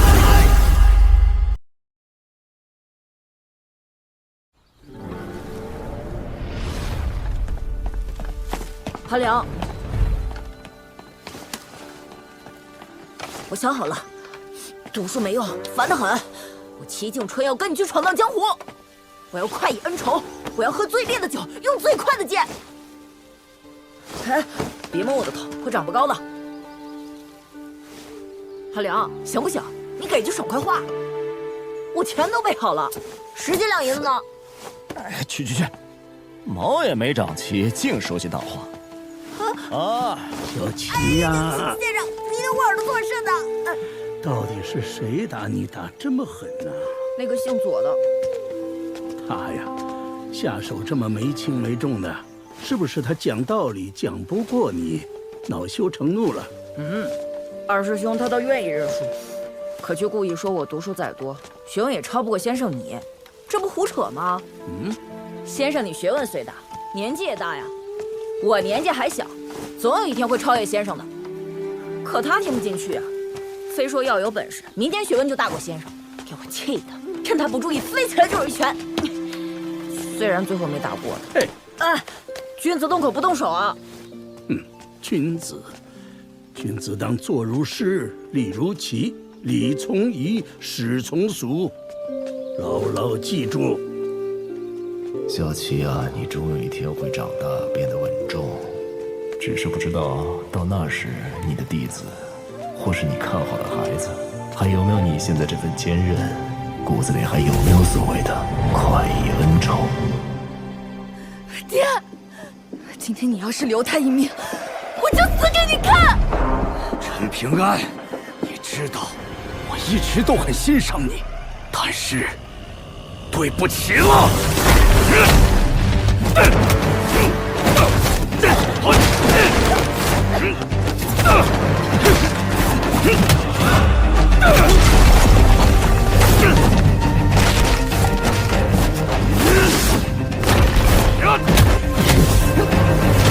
没关系，不好，路不是自己选的。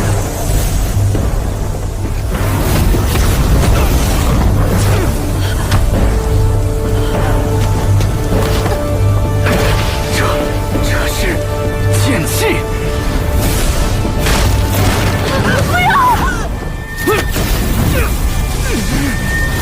前来！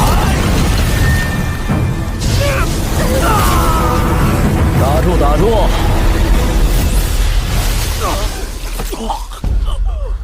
太暴殄天物了！相亲相爱的一家人，打打杀杀多不好。你和你爹除了要把那颗英雄胆还有紫气书一并还我，还需要拿出你爹李家的符箓。但是这些只能救一个人，朱卢，你来选。恳请阿良前辈让朱卢离开，我愿以死谢罪，不要遭了前辈的刀。我说过，朱卢必须死。我求求你，放过他吧！那家孩子没有闯过祸，没有胡作非为过。陆儿他不懂事，求你原谅他吧！我求求你，求求你！陈平安，陆儿，只是个孩子。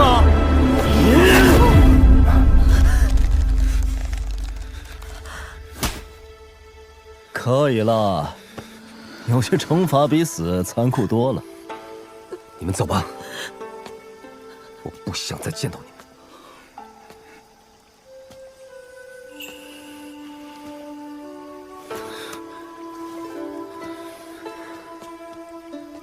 阿良，有没有酒喝？酒有的是。但我告诉你啊，伤心的时候千万不要喝酒，容易变成烂酒鬼。快意的时候喝酒，说不定就能成为酒仙。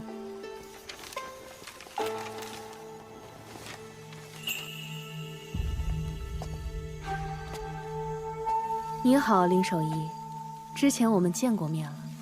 我的真实身份是大黎长春宫的太上长老，市井百姓眼中的山上神仙。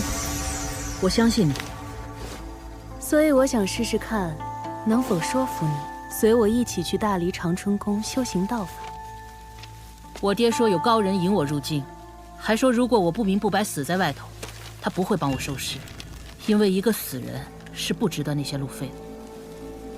话是难听了点，可却是大实话。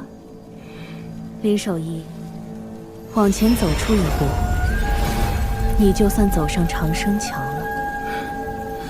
感谢仙长好意，晚辈在此等候是为了亲口回绝。生在什么门户，姓什么，全由不得我。可该走什么路，我想自己决定。可惜了这块修道美玉了。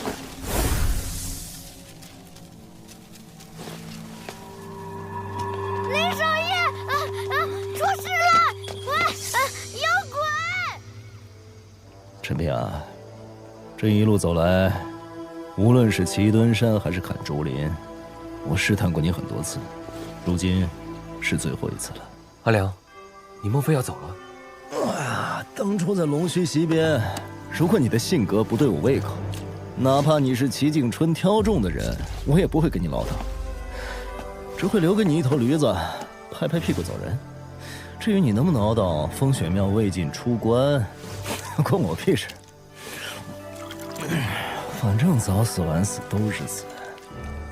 虽然不知道阿良你的用意，但我多少也琢磨出来，是不是我跟齐先生认识的缘故，你才会这么伤心？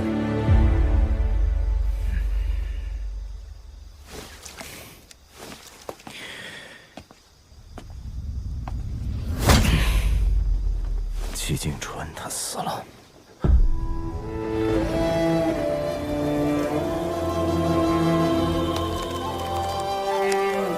其实我猜到了，却始终不愿，也不敢相信，他可是齐先生。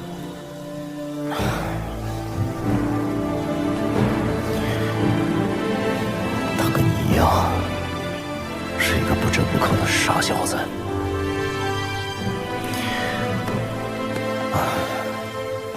不是我阿良故意刁难你，这修行路上诱惑太多，恰好人心此物又脆如琉璃，经不起推敲。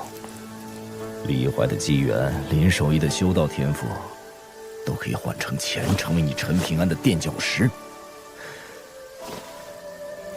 尤其是李宝平，多好的小姑娘，万一被自己信任的小师叔伤透了心，我阿良的心都快要碎了。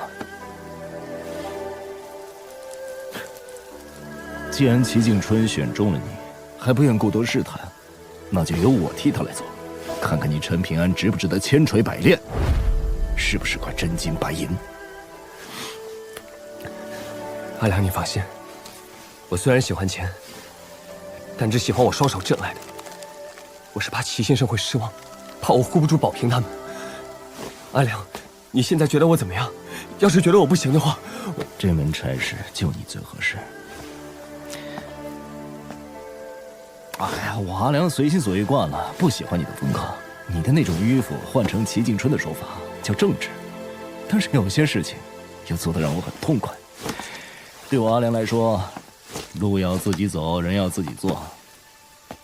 你陈平安也该这样，不一定全部都像我，但是腰杆要够直，拳头要够硬。最重要的是，活得够久。当年我拒绝了一个少年的请求，我跟他说，他读书比练剑更有出息，毕竟这屁大点江湖没什么好的。也就酒还行，但我现在觉得应该对你也说一句，相信我，你练剑比练拳更有出息。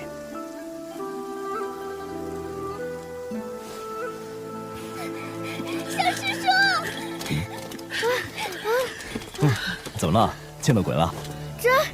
真的有鬼！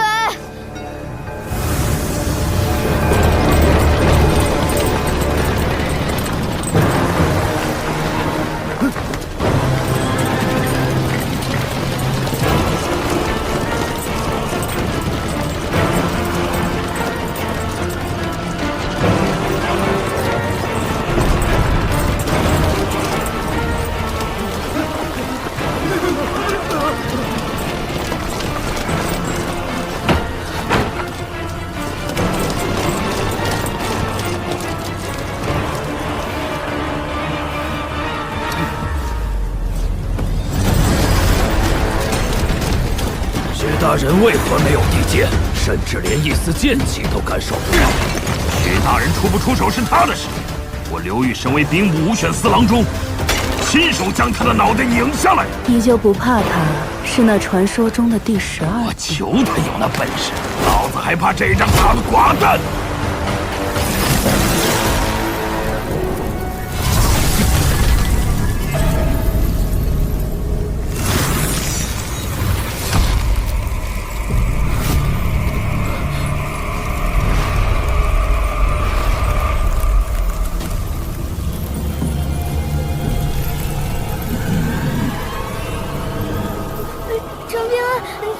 仇人啊！你别看我呀，看林少一，看陈平安，也不是，看阿良也行。啊，阿良！放心吧，小王八蛋，这尊阴神修道有成，跟了你们一路，是有人专门派来接替我保护。阿良，你大爷的！哎，这些孩子交给你。最少护送到大黎边境野夫关。前辈，为何愿意相信一个来历不明的阴物？哎呀，你长得这么不近人情，一看就是面冷心热、侠义心肠。是因为像前辈吗？你说话挺逗啊。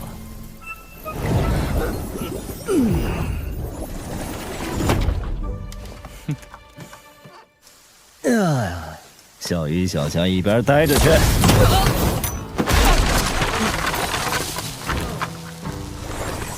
李怀，你是不是天天踩狗屎的？你才踩狗屎的！把那本断水大牙打开。全家都踩狗屎。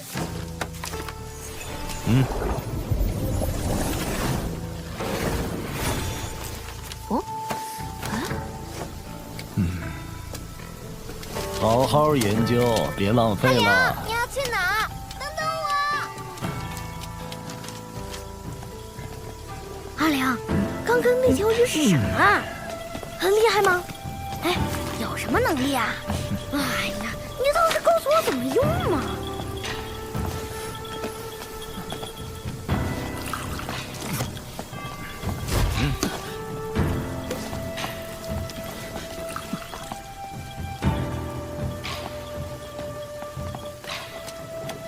最后，毛驴谁要啊？阿良，你不会要死了吧？那你可要把你的宝贝灯留给我呀！这他滚你娘的！有多远滚多远。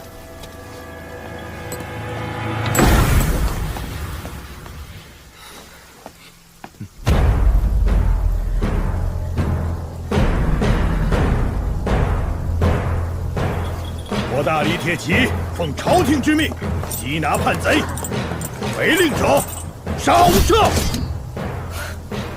我这趟来大理，还有一件事，阿良，就是要跟有些人唠唠嗑。我想告诉他们，齐景春不在意的事情，有人在乎。陈平安，过来，你在祁墩山用掉的那缕剑气，我过意不去，教你一门18庭的运气法子，就当补偿了。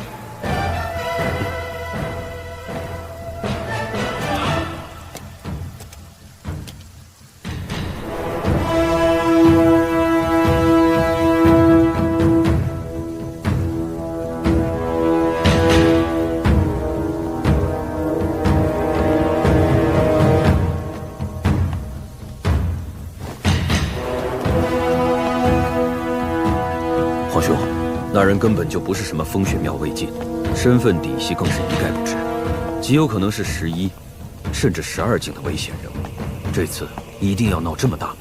无妨，我大理有着白玉京做镇国重器，不过是多一件的事。看好了。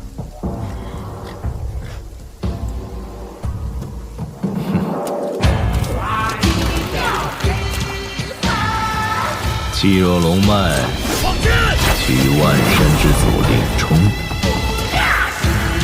此处为1庭，快过36关，至浮屠穴。此为2庭。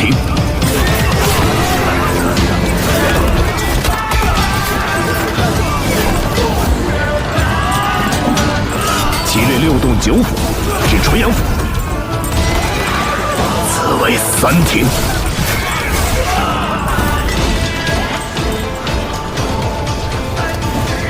行经百脉，气贯灵台至玉叶宫，此乃第4庭。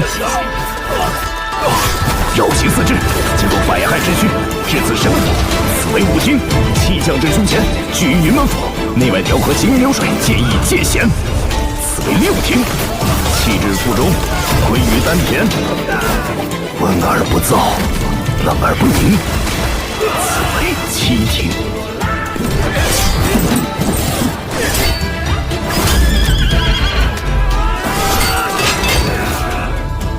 气至腰间，聚集于拳门。此附主深藏不露的拳眼，积聚剑气深厚而不显，带势而发，此为17庭。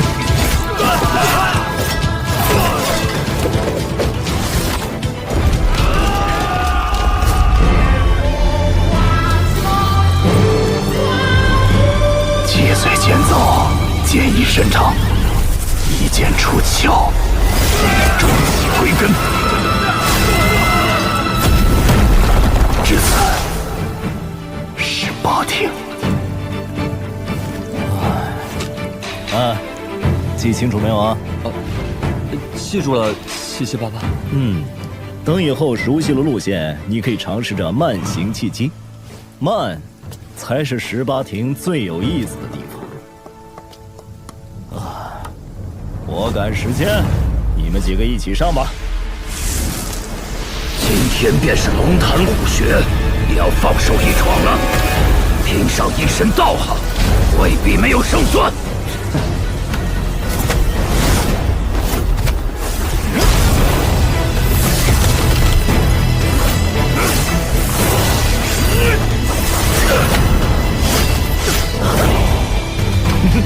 有个点眼力，你们长春宫的酒量没白喝。此等强敌，一生难遇，兵不死郎中刘裕，问传。且人将文出灵虎过金龙，压得住吧你！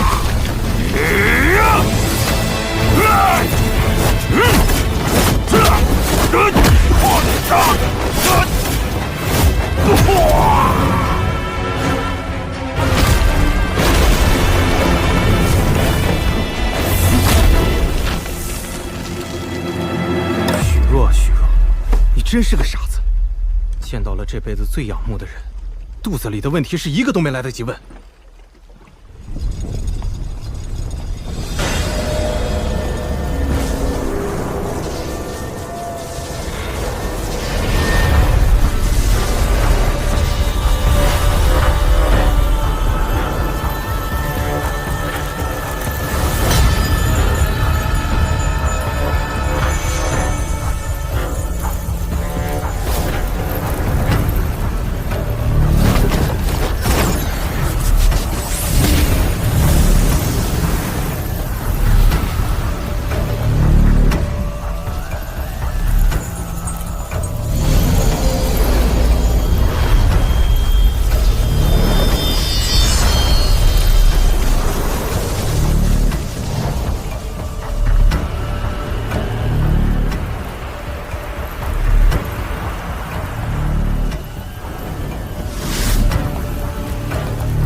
祖母，你可知道这一架我为何要打？是因为母后要杀陈平安？哼！离珠洞天的龙窑窑火旺盛，一个个本命祠被烧制而出，各方势力与大理买卖山头，划片分地，一代代金晶铜钱流入了大理国库。我大理宋氏经营离珠洞天数百年的收益，皆倾注于此。这白玉晶是我大理最大的杀器，所以这场架必须要打。我大理要告诉整座东宝平州，若有山上神仙敢与大理作对，他就要先掂量后果。哟呵，这大理皇帝倒也有趣啊，厉害！小宝平，这算是世间品相极好的养剑壶了，送你了。能不能借你那把侠刀降服一用啊？阿良，如果刀坏了，就不用还给我了，因为我跟你是朋友。这话暖心窝，我喜欢。放心好了。阿良，是不是还要干架？我帮你。帮你摇旗呐喊。哎呀，以前跟你们说我阿良有多强，剑术有多高，你们不信，还嫌我吹牛。你们呀，真是年少无知啊！我阿良这辈子就没吹过牛。护住他们！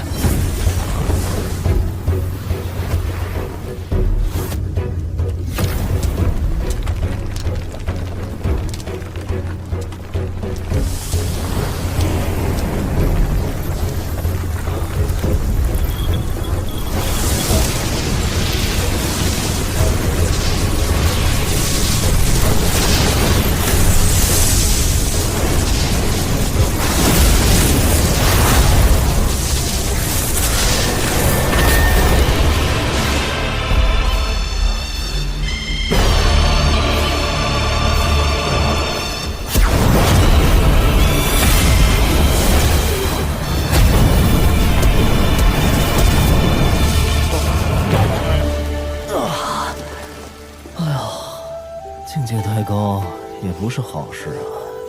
如今斗力一除，我的修为很快就要恢复啊。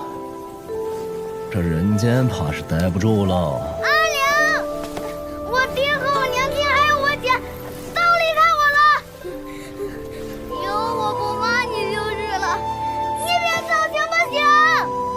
这一路鸡毛蒜皮的短暂相聚，临了感觉还不错。你们4个一定要记住，每一个强者的自由都要以弱者的自由作为边界。真正的强者，他们的对手是天地间无形的规训，是世俗力量的强大惯性。世人皆有生老病死的铁律，从来不会因为践踏弱者而强大，必然是遇强则强，遇挫愈勇。比如阿良，打完这波大理就要去别的地方，打遍那些个最强者。阿良前辈，我一定会好好修行的。陈平安，小小年纪，心思怎么这么重啊？这可不好，你是翩翩少年郎啊！哎，来，给我笑一个。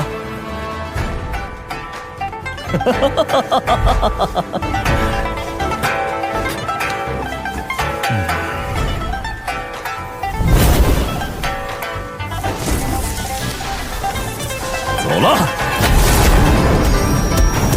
原来阿良这么强，还是那种不讲道理的强。小子，一定要好好练剑啊！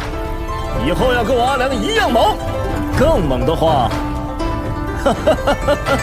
那算了吧，难得很。阿良，你放心，你可要说话算话呀！我一定会好好练剑，知道了。阿良，你说的话全都记住了。老头子，你说的没错，有他们在，才是有希望的人间。这个人间，好看得很，好看得很呐。为了这样的人间出手，才是我阿良。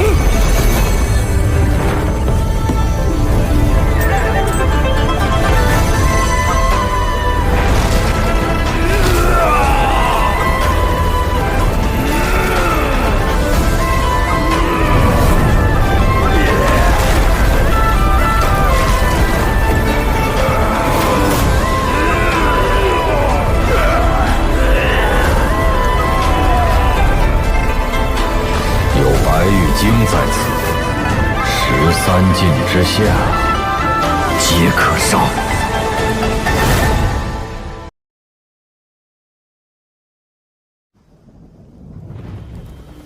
他们说这是教化，是引导向善，是大道之行。一群自命不凡的老不死，用他们那套陈腐的规矩，像塑造泥偶一样塑造我。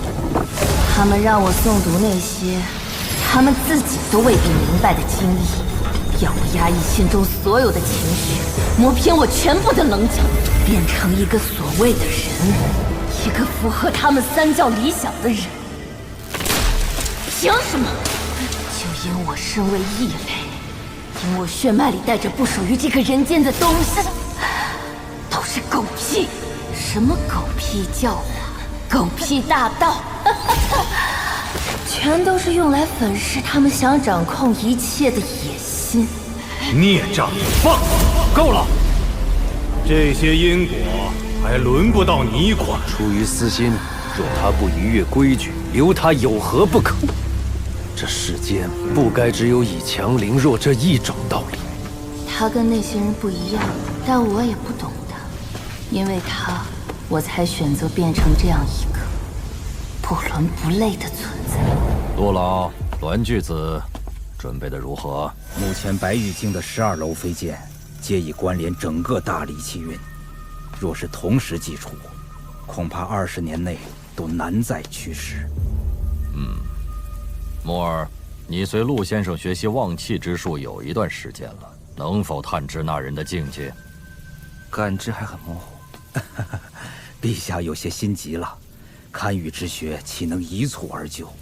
何况那人刻意隐藏修为，宋牧有所感知，已是出类拔萃，天赋远超同辈翘楚了。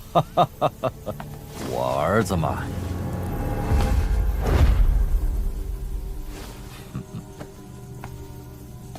老夫观其气象，那人11境的可能性居多，12境也不是没有可能。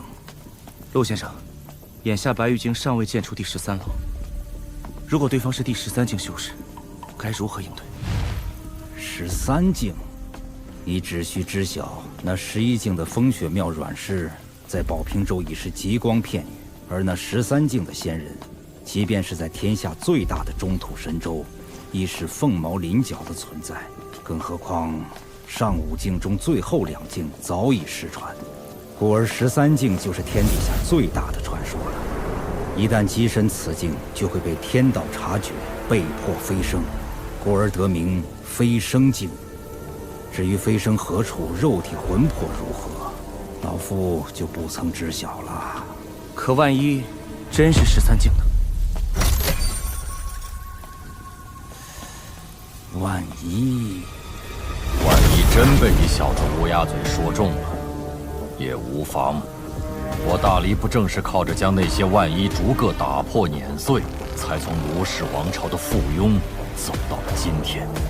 这些道理，宋玉章应该早点教给你的，只不过他不敢罢了。哈哈哈哈！你娘亲看好你弟弟，不过我更看好你，否则你也活不过那年雨夜。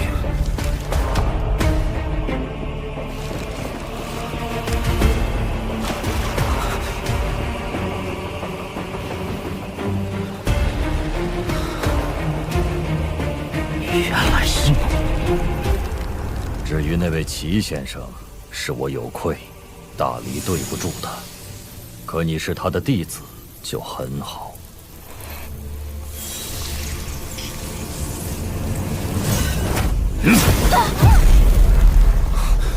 你这小毛贼，偷我大黎龙器倒是一点也不客气，可别只进不出，否则长春宫的水井就是你的新家。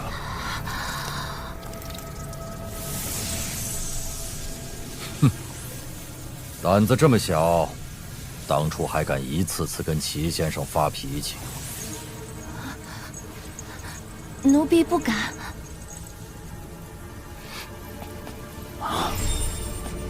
来了！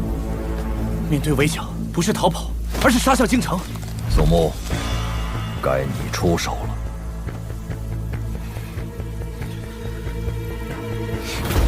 一气化三清，三清化九霄，九霄生12，飞剑列周天。天火、地火、人火、劫火，四方五帝聚真气。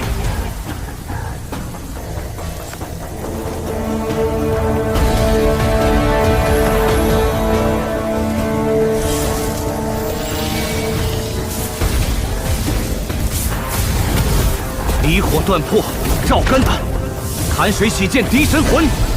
前3连袭，坤6断；12重楼，剑气悬。今以心火为引，社稷为凭，号令而等。香火，砥柱，震岳，三海，陶炬，雷霄，紫电，金书，梵音，浩然气，红妆，云纹，起剑。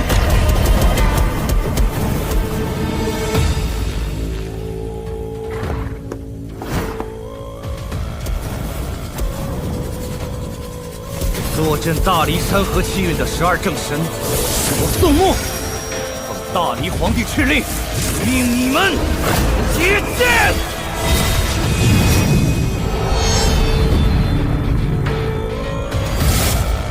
居然连我们都要上，看来这骨头够硬的。恐怕我们还不够数。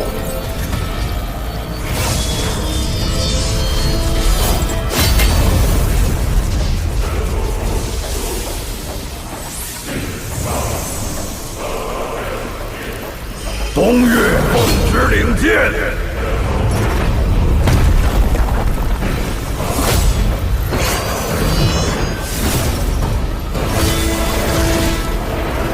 中岳奉旨领剑，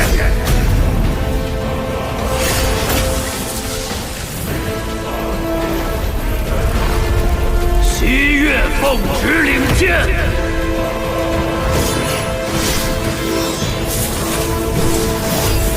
北岳奉旨领剑，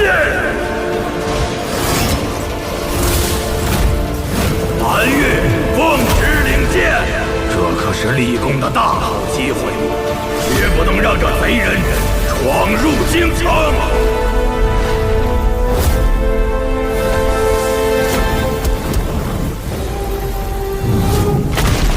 大胆狗贼，休敢在我大黎御空飞行！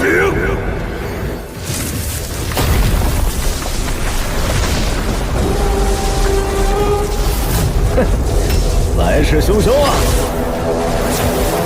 我是赵大黎皇帝，识趣的就滚吧！有大黎12正神在此，休想越过京城半步！你们已经被我包围了！狗贼，走吧，败给我不丢人。我大理东岳正神要不战之礼。又是个呆子，给你机会你不中用了，直接躺下不好？看个门儿，玩什么命啊？不会，东岳正神的金身还有飞剑就被击碎了。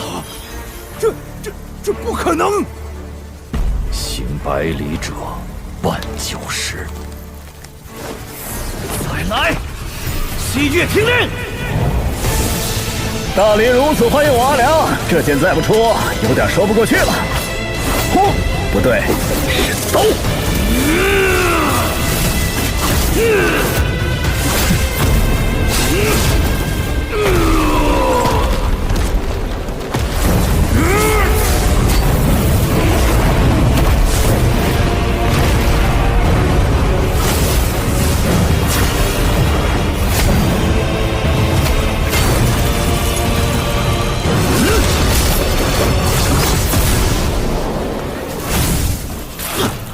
老师，他到底是什么境界？10境、11境、12境？不可能！他一定是12境巅峰了。失算了，难道真是那13境的神仙？13境，栾巨子，13境。可是这大理不可败。狗贼休逃！山河炽烈，醉饮山河胆，一斩妖分空。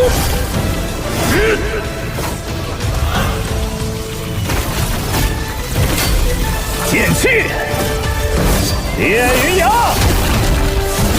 猛字贯长虹。来，还有哪个不怕死的？剑锋，为笔墨。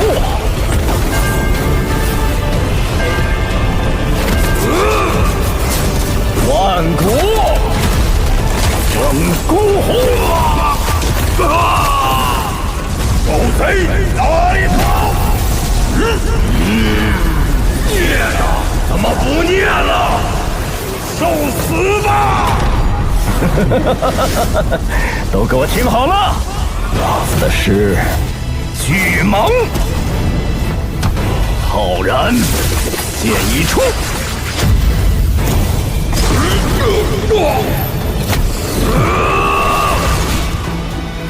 扫尽不平物。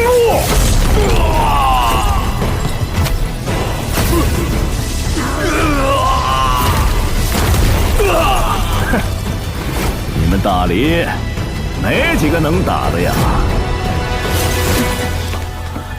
大理5岳都败了，我们根本没有胜算。栾巨子，还得多久？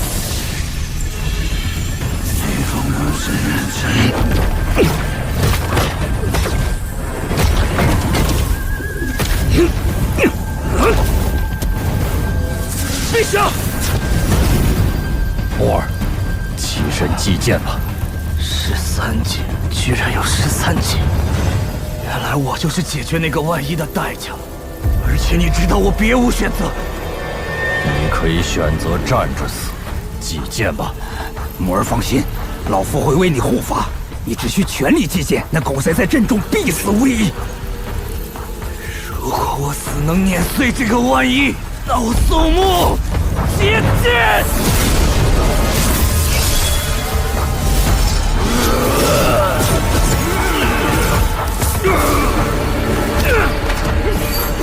一剑！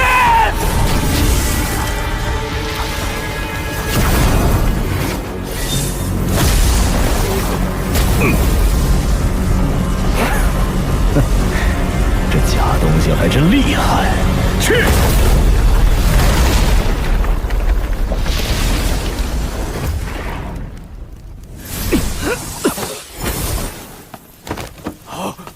公子，你怎么样？愚蠢之极，解决掉了吗？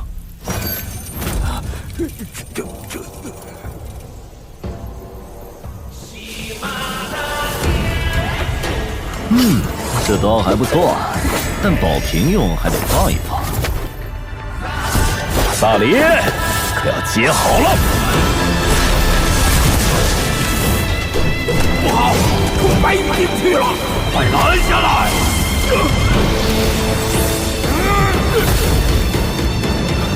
都给他让开吧！不可！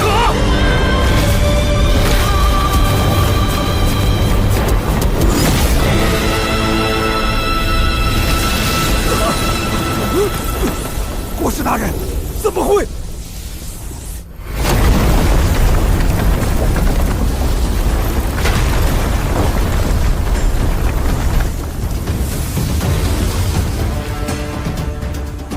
大的老的都快滚出来，老子赶时间！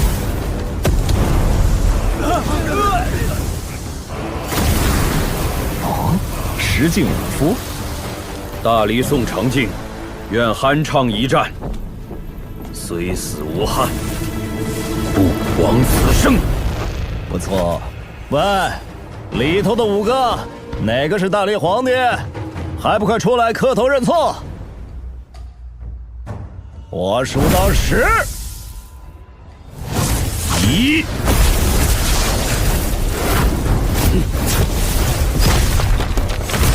我有止境宗师的体魄，神仙刀也不过如此。怎么，这就又收手了？听说你扬言要单手锤杀齐静春，这剑气竟能直接震碎体内经络！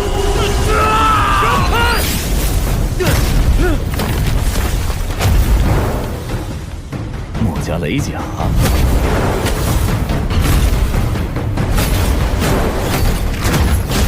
阿良前辈，能否就此收手？你是那个栾什么来着？墨家栾长野。哦，我就奇怪宝平州怎么有人能造出这么一个拙劣的小号白玉镜，原来是你呀！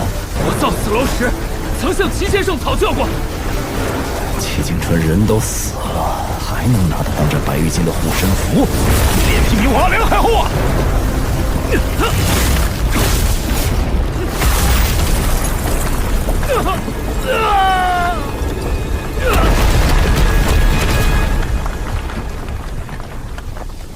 我跟前辈没法比。齐先生说起前辈时，也是前辈此时的表情。别以为你这缓兵之计我看不穿，我若再劈到齐景春为大离国运带来的裨益，我会全部收回来。多有得罪，大离宋正纯见过阿良前辈。你就是大离皇帝？行了，身为帝王还敢偷摸机身炼器，是实境修为，胆子不小。伸出头来，让我砍一刀。好，我死后只求前辈不要为难大离。跟我谈条件？还没睡醒吗？陛下，胡兄，阿良，不可以杀他。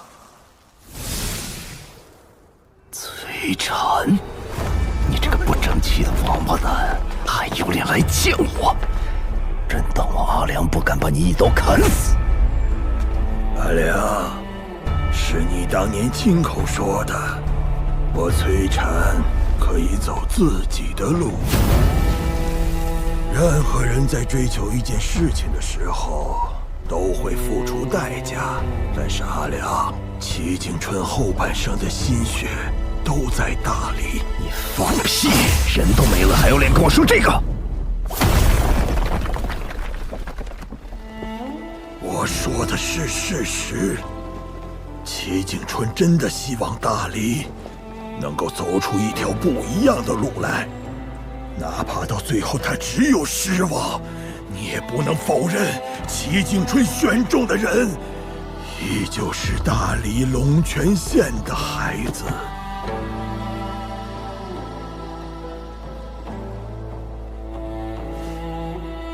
你从小就喜欢跟齐景春争这争那，争不过就争不过，有什么好丢人的？玩弄这些上不了台面的伎俩。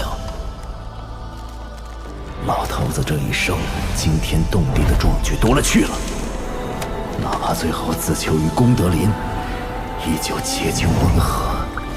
齐景春也一样。崔禅就不行。先生一向器重齐景春。放屁！你崔禅就是太聪明了，心比天高，哪里想得到最后齐景春都能跟那些老王八蛋打得惊天地泣鬼神，你崔禅却沦落到不人不鬼不神不仙的下场，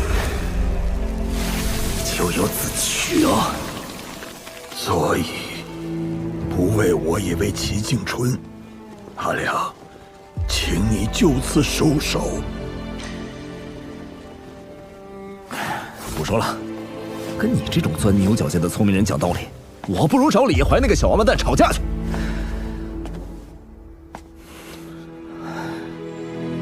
我最后一次见到老头子，他说你所追求的学问其实不错，但是做的不对。他最后还说，你的字帖写得真漂亮，早知道是这么个师徒反目的光景，当初就该多跟你讨几张。先生也觉得自己是有错的。老头子嘴上不认错，你们做学生弟子的蹭吃蹭喝那么多年，就不能揣着明白装糊涂？老头子的通天本事和为难之处，别人不知道，你崔禅还不知道？先生错了，先生的错，先生错了。大理皇帝，算你运气好。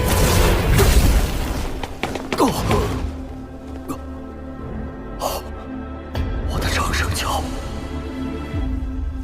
放心，他缓2、3日便可无恙。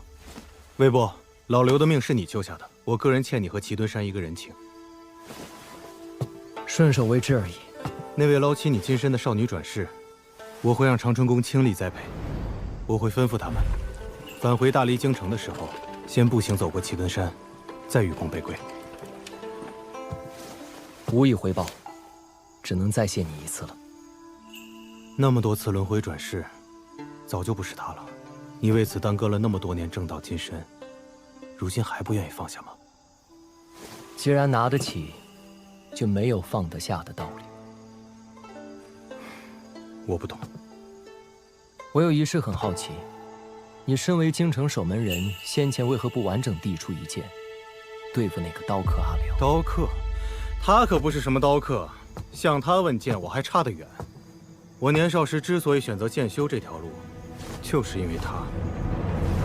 你们宝平州是个与世隔绝的小地方，但你应该听说过，当年3死之争，有人仗剑硬闯2座儒教学宫，那人之后去往剑气长城，砥砺剑道100年，更是在那场决定人妖2族命运的13之争中，以一己之力扭转乾坤。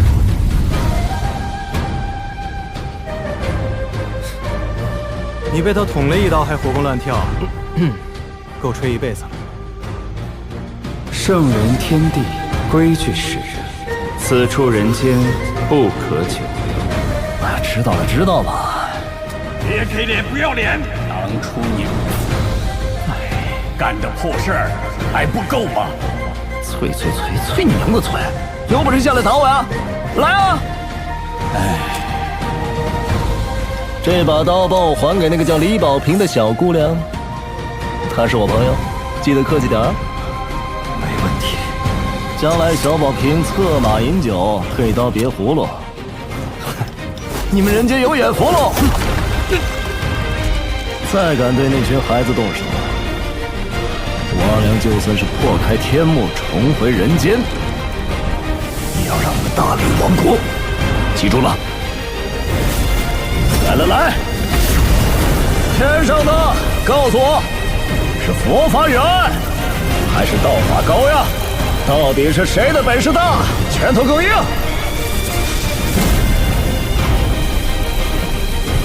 居然是13级巅峰，14境！那就由我阿良给你们打过再说。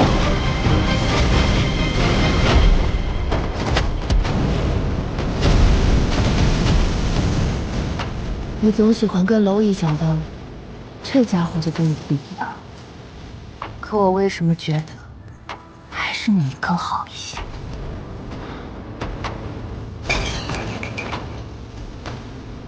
他可是阿良，天底下最潇洒的剑客。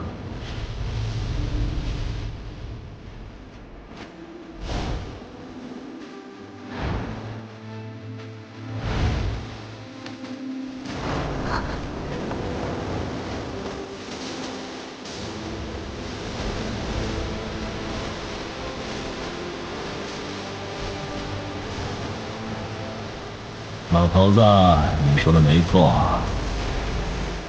有他们在，才是有希望的人间。这个人间好看得很，好看得很呐！为了这样的人间出手，才是我阿良。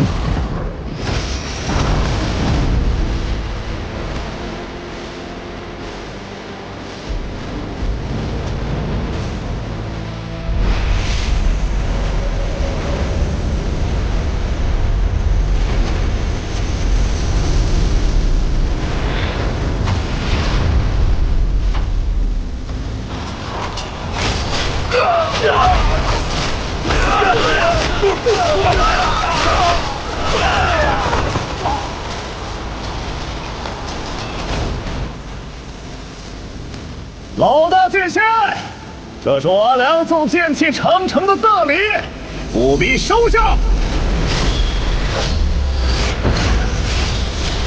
刃月、紫剑、金术、红妆、云门、浩然气。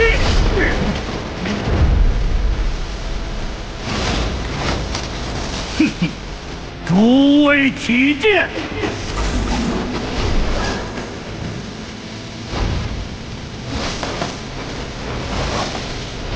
奉狗日的阿良！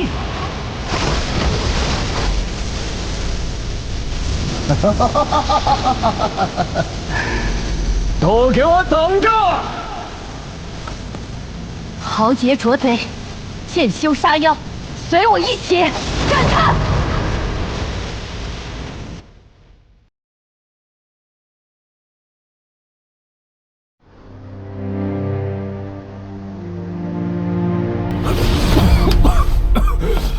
陛下，好一手无上秘术，朕的长生桥已经断了。长靖，从这一刻起，我赋予你监国之权。若有人借机兴风作浪，一经发现，杀无赦。那么娘娘她，我亲手处置。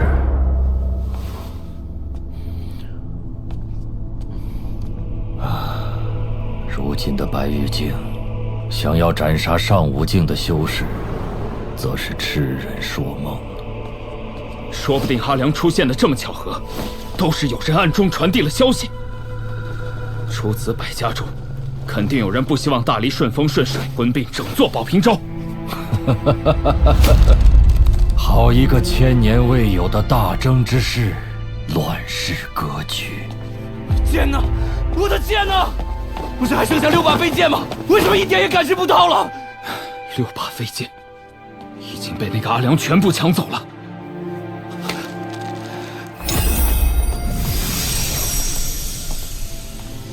飞剑没了就没了，天塌不下来。没了就没了？你怎么能说得这么轻巧？这12把飞剑，对大理日后南下有着不言而喻的。对于一国君主而言，不要怕天大的麻烦，只要能够解决，就意味着你的王朝会变得更强。如果无法解决，就说明你治理江山的本事还不够。眼下这道大坎儿，我和大黎都没能跨过去，很遗憾，但是我不后悔。为什么？因为这愈发证明，我一手订立的大黎国策是对的。山上之人，无论善恶，都需要被关进一座笼子。他们做神仙求长生，大黎绝不干涉。但一座王朝必须有其底线，至少要让那些山上的神仙在某种规矩之内行事。我要让我大理有底气和本事，为神仙眼中的蝼蚁般的百姓讨回该有的公道。虽然现在能讨回来的公道很小，就这么大一点儿，可是比起那些给山上神仙们为奴为婢的王朝国家，已经是天壤之别了。但我希望以后可以更大，我大理可以站着死，绝不跪着活。如果这一点都做不到，怎么能马蹄南下，一统保平州？你记住，人自欺则天欺之，人自强则天与之。所以说，我们大理选择的这条路任重道远，你不要气馁。在10年或15年之后，你依旧可以亲近你的叔叔宋长锦，但绝对不要心生依赖。你只有比他强，他才会认可你。还有，你在意的那个陈平安比谁都能记仇，他只是从小吃了太多的苦，学会了隐忍。这种人成为了敌人，才是真正的心腹大患。趁着那人刚刚飞升，暂时肯定不会返回人间。要不我们一鼓作气，斩草除根，除掉这个心头大患。不行，万一那人以后回来，大理真就亡国了。我此生真正的志向是与整个天下的山上神仙讲一讲山下的规矩。如今看来，毕生的心血付诸东流，无声无息。爹，千里之行，始于足下。以后3餐要准时吃。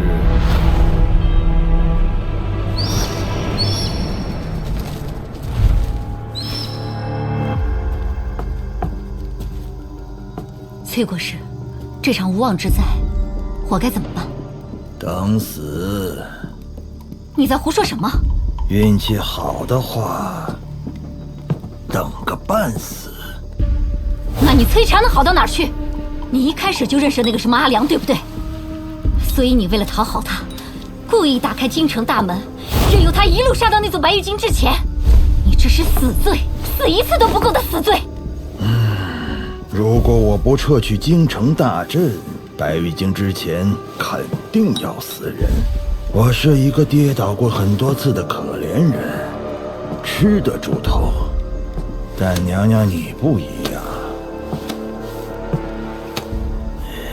如今宋墓已经失去了利用价值，所以估计你巴不得那小子早死早超生啊。国师怎么睁眼说瞎话呢？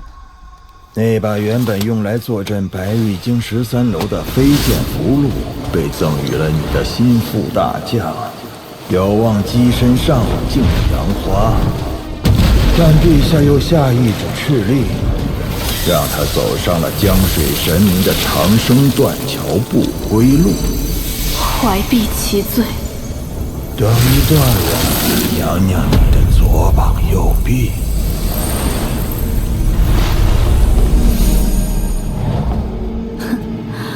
你是说，陛下在敲打提醒我？娘娘果然秀外慧中，不妨想一想咱们大理5岳正神的下场。大理此前欲将披云山破格升为北岳，一夜之间山河洗牌的局势变得暗流涌动。不过很凑巧，大理出现了一个胆敢斩杀2名宗师死士的外乡人，所以陛下意外地收回了成命，以此稳定5位正神的军心，让他们与大理荣辱与共。虽然终局尽输，但陛下终究达成了一些东西。君主任用臣子，有些时候不妨用一用那些犯过错、吃过打的人，甚至可以重用，因为吃过痛、长过记性，就会格外听话。那崔国师觉得，陛下为何敲打我？你费尽心机让宋吉心成为白玉京的主人，获得12品飞剑的认可，看似是娘娘对儿子的补偿，其实没那么简单。一座王朝始终需要2件东西：垫脚石和栋梁柱。宋玉章虽然是前者，也确实该死，但娘娘私藏他的头颅，却是越过了陛下的底线。至于你为何要将长子宋牧作为弟弟宋和的垫脚石，我不感兴趣。你只需要知道，想与我崔禅结盟，就不要做蠢事。崔禅，崔国师，下不为例。当年与你说过的事不过3，你要珍惜。至于你，宋正淳说了，让你去长春宫结毛修行，跻身上5境方可回京。在此期间，你掌管的竹叶亭将转交给崔国师。谢陛下隆恩。宋和要留在养心房继续读书。你若是觉得山上孤寂，就带着宋牧去长春宫修行，一切由你自己决定。杀人不过头点地，诛心之痛万万年。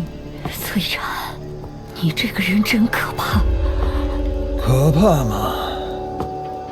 如今的我，连我自己都已经看不清了。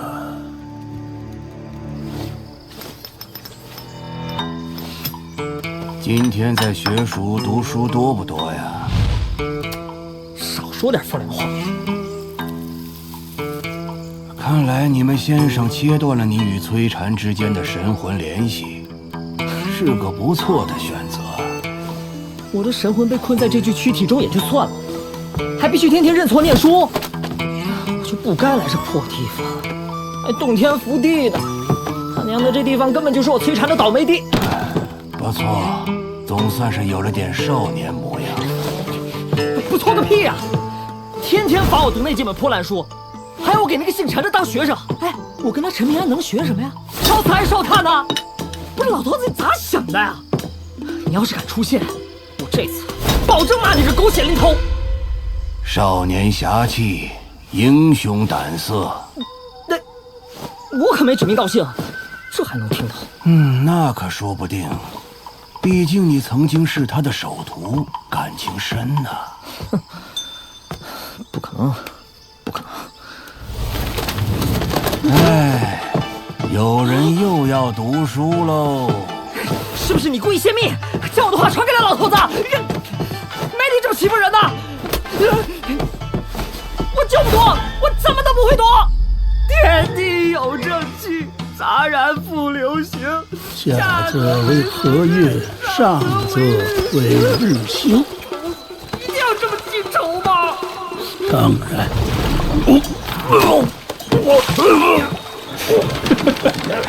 抱拳买醉。这大风大浪的有啥看的？真是没见过世面的穷酸秀才。让我逗逗你。哎，老爷子。那你觉得咱们大黎的风光咋样啊？很好，很好，人杰地灵。那咱们大黎国师的骑术是不是很高啊？很高，很高。那大黎是不是北方最强的？最强，最强。看来老爷子是个大人物啊！哎，要不要去尝尝那画舫花酒啊？贵不贵啊？哎呦，可以说是花钱如流水的销金窟。等我上岸，我找我新收的弟子借去，他可有钱啊！老爷子，我跟你开玩笑呢。你这人脾气太好了点儿，哪有你这么好说话的？哎，真想喝酒，我带你去喝自酿土生，便宜又地道。对了，你可曾听说过山崖书院的齐先生？啊？不曾听说。大黎是有点不一样啊。我曾经途经一座只有2个边族的边境小烽燧，结果有仙人落下讨要吃食。要是换成别的国家，那还不得跪下磕头，双手奉上啊？可他俩是挺直腰杆跟仙人说话的。嘿，感情老爷子你还看见过神仙呢？哎，那些个外乡游客都说我们冲淡江下边有水鬼河婆什么的，可我乘船30年了，一次也没见着过古怪玩意儿。口言善，身行恶，活妖呢。口不能言，身能行之，活气也。希望你能够坚守本心，向善而行。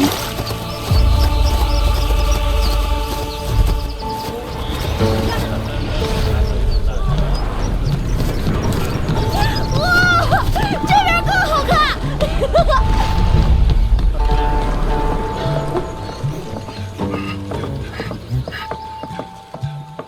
凭什么不让我们进去？你就不想知道，为什么阿良收我走的不是你那条武夫之路，而是追求大道的炼气士之路？想知道，但没好意思问。你也不好奇阿良那只银色小葫芦的厉害？连他都说世间少有，应该很珍贵了。那你知不知道，你当初错过了多大的机缘？我体魄最差，如今已经能跟上你的脚步了，就是因为那葫芦里的酒，你没看出来？何时行路，何时休息，我心里都有数。我们的路还长，不光是你，我希望大家以后都不要那么吃苦。哦，原来你早就看出来了，阿良就这么走了，朱鲁朱河也走了，忽然之间冷清了不少。如果朱鲁还是这样的性子，总有一天他爹真会被他害死。为什么明明有这么好的爹，却不知道珍惜？你以为世上每个爹娘都很好吗？别人不管，我的爹娘就很好。不过天底下的父母不是简简单单一句天下父母心可以一概而论的。陈平安，你可不敢分心啊，下刀慢一点。我尽力，以后你也能像阿良那样飞来飞去，不牢固一点，怕是飞不了几天。找死！敢欺负我家少爷！我家小白根本就没有碰他。陈平先别哭，具体怎么回事？你们家贱畜伤到我儿子了，怎么回事？刘怀，是我没管好小白，对不起啊。但是他主动惹小白的，还刺伤了小白的皮子。小白根本就没有伤害他，没伤到就没事了。等真伤到那还了得？你们所有人在一起都不够赔的。让你父母出来说话。所有事情，我可以做主。屁大点孩子，好大的口气！我家小白乖得很，不许你们乱泼脏水。你把事情的来龙去脉好好说一遍。小贱种，我儿子也是你能好取的。你去打死那条畜生，丢入江中。至于这丫头，伶牙俐齿的，留她一命，给我家月儿当贴身丫鬟。小白不能死，不能死！你们打我骂我都没有关系，我跟他们认错。认个屁的错！你现在已经没有任何错了。杀驴！滚开！老子可是3境大宗师。别说我欺负孩子，好怪就怪你自己找死！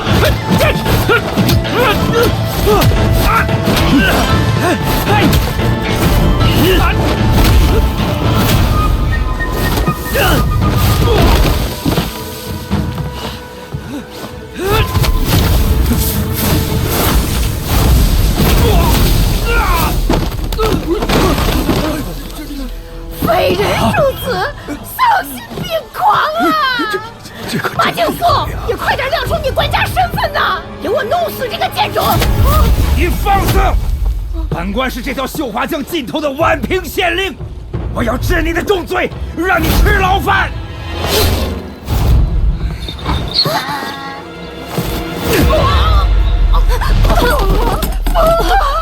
只要是个人，到了懂事的岁数，就要讲道理。少年，先生，老夫劝你一句，适可而止。老先生，我只是要一个道歉。休想！到了宛平县下境，本官要让你这个匪徒见识一下我们大理的律法。你好像觉得自己的拳头比我的灵虚剑更能讲道理呀！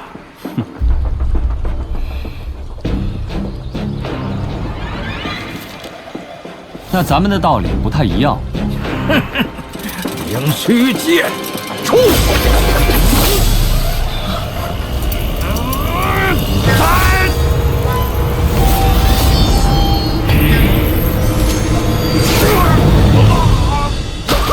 救命！救命！我不会游泳。王先生，你活了这么大一把年纪，道理都学到狗身上去了吗？我错了，我错了，是本官错了，少侠饶命啊！对不起，陈平安。你该说的对不起早就说了。我们今后去大隋的路上，还是像今天这样，不惹麻烦。但麻烦找上门了，绝对别怕麻烦。做不做得到，刘汉？我可以的。陈平安，你打架好生猛啊！要不然以后我也叫你小师叔吧。以后再说。如果以后真遇上了拼命也打不过的对手，那就赶紧认错认怂，不丢人。活着比什么都要紧。小师叔这件事不行的。我觉得可以行。我反正听未来小师叔的。小师叔，簪子，你头上的簪子不见了。上船之前明明还在的。簪子就这么没了，不找找？估计是有人拿走了，没关系，上面那8个字才是真正的道理，我已经记在心里了。等我以后给自己做一只，刻上一样的字。善。能否殊途同归？走走再看。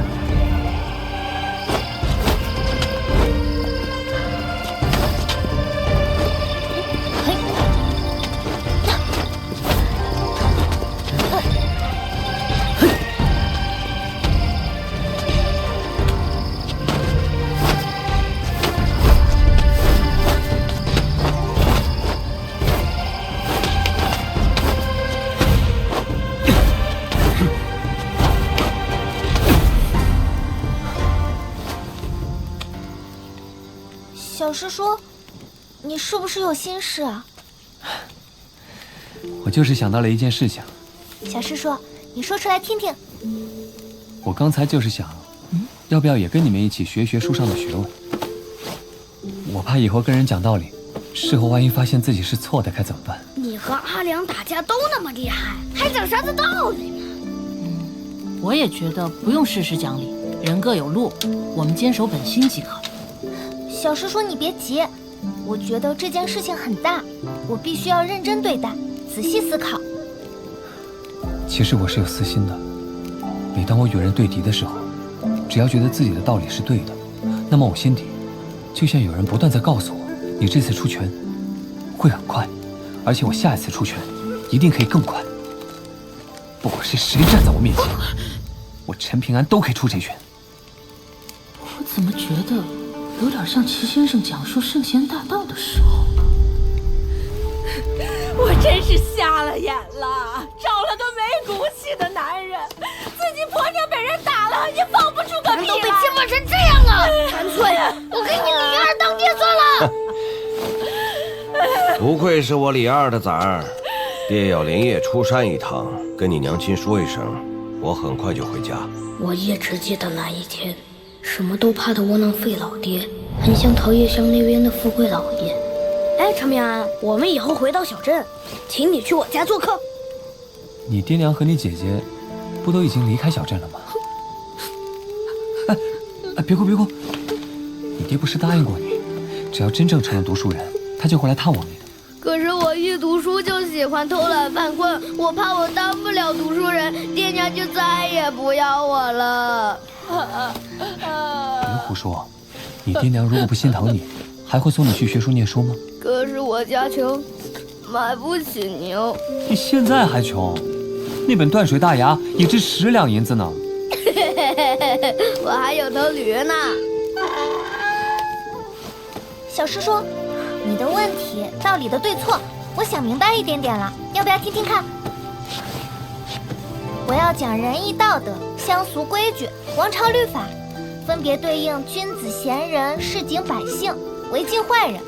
君子贤人，读书越多，道理越大。但是道德一物过于高虚，终究只能律己。一般百姓只需遵守乡俗规矩即可，而王朝律法则是用来约束坏人的一条准绳，而且是最低的那根绳子。那是法家，法必从如来。天下人间各有各的规矩，相安无事，世道清明，天下太平。君王垂拱而治，从而圣人死，大道止。这又是道家。一法通万法通，天底下最根本的道理必然是一致的。阿良也说过，世间道理不精深而气薄杂，需要自己找到那个因。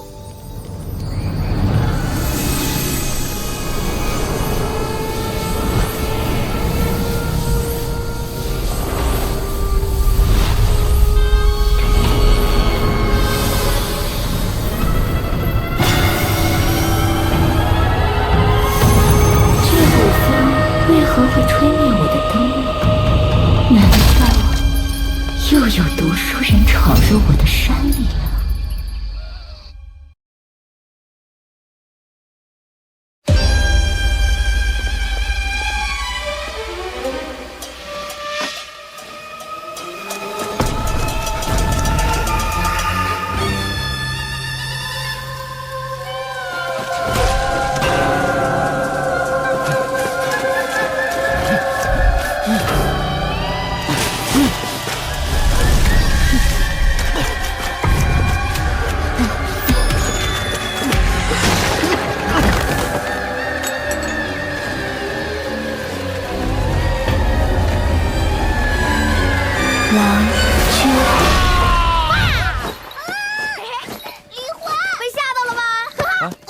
那女鬼为什么专挑读书人下手？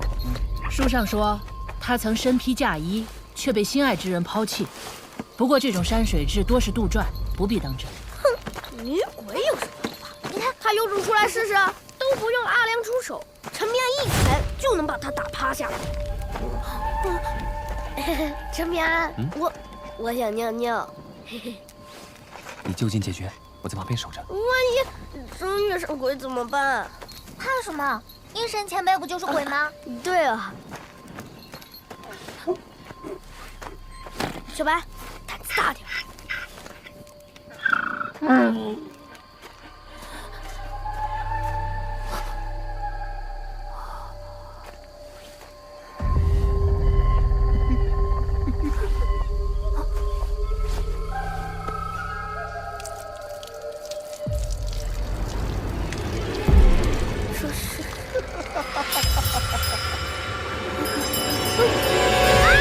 哇！也快出事了！有鬼！有鬼呀！那凶手，那领刀手，还有那边的。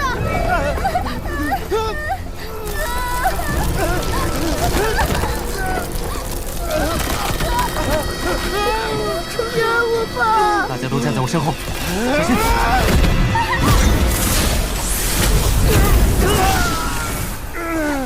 诸位莫要近身，这小儿们污秽缠身，邪乎的很。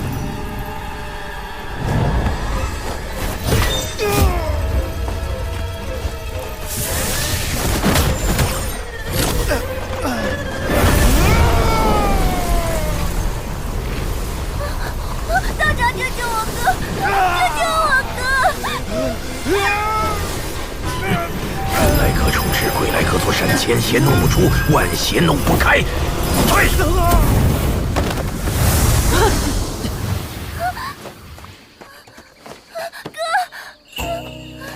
神仙显灵，多谢道长相助。贫道名叫贾胜，道号玄谷子。这枚辟邪符是贫道以福泉绘制，可驱邪避灾，保你们周全。只需70文。我买，我和哥哥一人一张。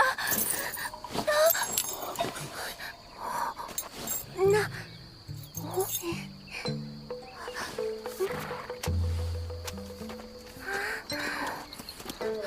太好了！这演的也太差了吧！小镇守卫外面都没知情。看破不说破。哎呀，我看诸位远游至此，已有血光之灾呀！老道，你不是瞎子吗？怎么看到的？贫道看人不看皮囊，只是心观气象。萍水相逢也是缘，我这儿还有些剩余的辟邪符，可帮诸位驱邪避灾。便宜些，每人50文，怎么样？感谢道长，但符纸就不买了，我们会小心的。哎，此山大有古怪，诸位还是要有备无患呐。我们儒家圣人有教诲，萍水相逢，不与怪力乱神。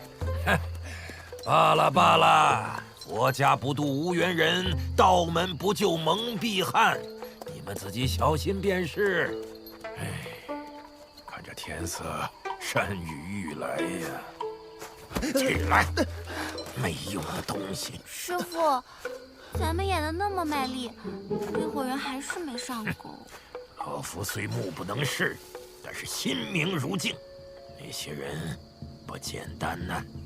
上次三指山辛辛苦苦一场捉妖，最后赔得精光，半文铜钱都没挣到。这回要是挣不回来，咱们都得喝西北风。师傅，你不是常说我们修道之人要有平常心吗？谁给你的胆子？教训起师傅来了！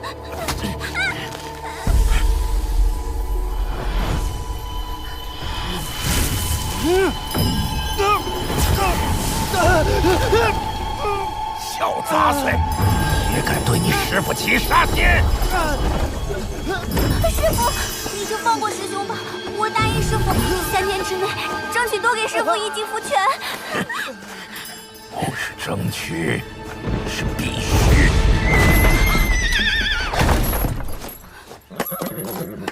雨落，怎么下了车？饭都要晃出来了。公子，马儿突然受惊，不愿前行。亡国的皇亲贵戚，连马车都驾不好。畜生鼻子灵，这可不是活人走的路。无妨，前行1里，在向东拐3里，就能上官道。看来国师大人读了不少圣贤书吧？在外不许叫我国师，我的话你当耳旁风了？想杀我？要不要取出几颗困龙钉来，让你恢复点修为，多点胆量？公子，奴婢错了。知恩图报的道理，封神谢氏没教过。看看余洛，亡国太子还鞍前马后伺候我，他心里会没有怨言？只是比你更会当狗。这次远游，你们切记不可暴露身份。是，公子。哎，陈平安要知道地图被我动了手脚，别说收我做徒弟了，非打死我不可。啊，不过我可以把脏事都泼给你嘛，反正我现在是崔东山，不是你崔禅喽。无名山岭凶主蛰伏，没了阿良，看你撑到几时。燕子低飞射过道，蚂蚁搬家山白毛。月亮沉茂，大雨冲号，天上挂满鲤鱼帆，明日晒谷不用烦。那老道人真是乌鸦嘴。我们好像一直在绕圈子，这片森林不对劲。怎么了？难道是这张山水行事图有问题？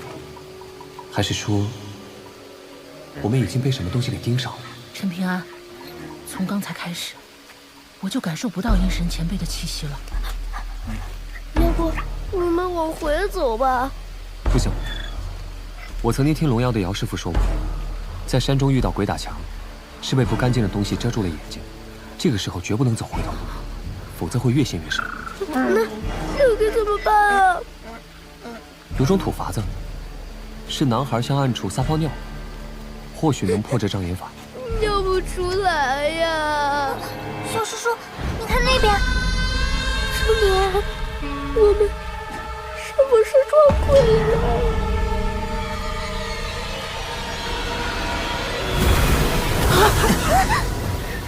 别慌，既然走不出去，那就看看这鬼打墙的背后究竟藏着什么名堂。好重的妖气，竟能引动山水气候的变换。小九儿，去福泉。小伙子，随我除魔。点点道24山有金山银山，道道殿24山有龙潭虎穴。师傅，子时。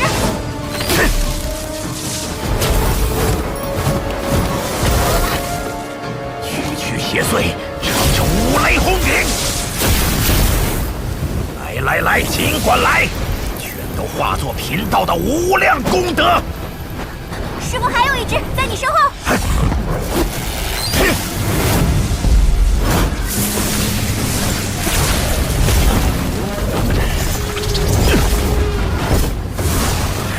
就是一尊阴神，境界不低。他往哪个方向去了？子时方向。追！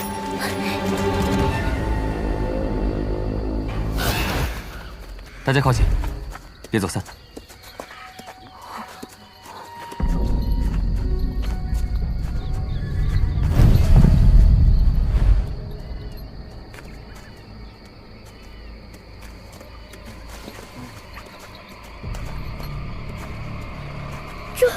这不是我刚才尿尿的地方吗？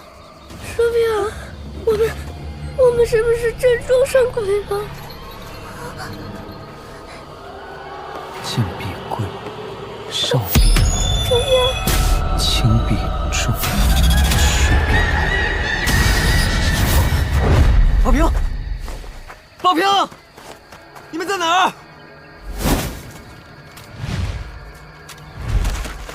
等我。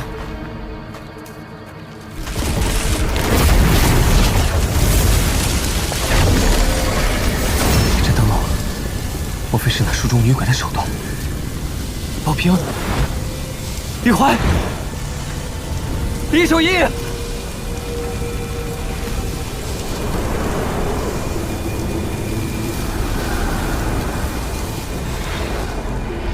不见了！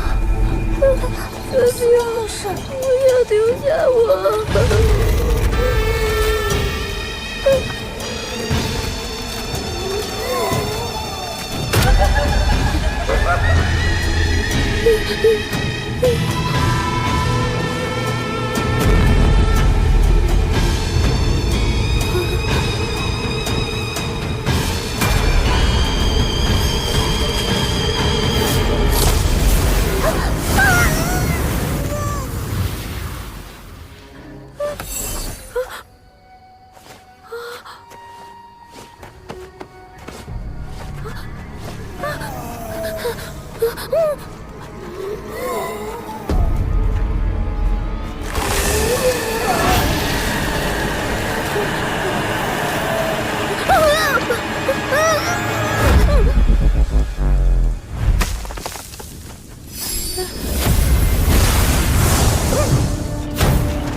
是宝平他们。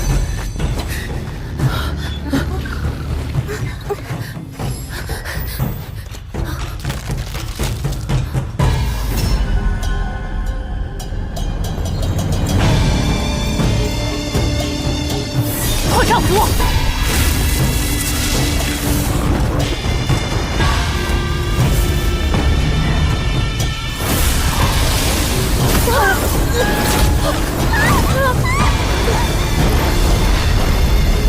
这么多贵客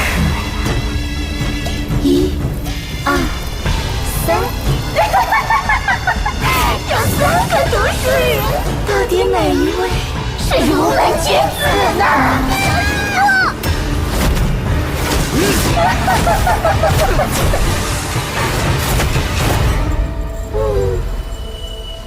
我们只是路过此处，无意打扰，可否请小姐放行？小姐，没看到我的衣饰吗？叫我楚夫人！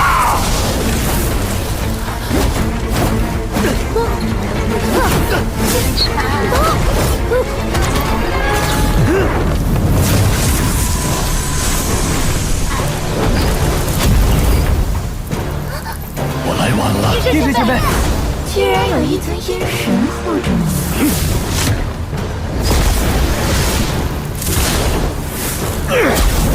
这位阴神前辈真是识人不清。如果要是放到几年之后，妾身这次肯定就不肯亲自露面了。所以，恕妾身今日无法招待。阴神前辈，放心，不会让几位小郎君久等的。休想！长天雷！师傅是个假阴尸鬼，没完没了！好啊！如果未到这么多年，头一回撞见红衣厉鬼，赚大发了！几位施主退后，我们来对付他。多谢道长相助。小伙子，现出真身，助我一臂之力。人来隔重枝，鬼来隔座山，千邪弄不出，万邪弄不开，奇迹如律令。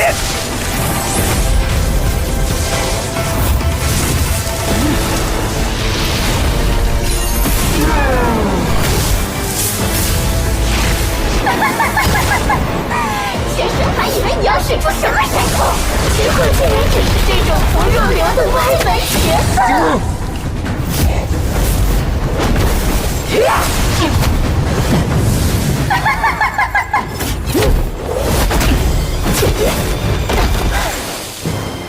小伙子，还没结束！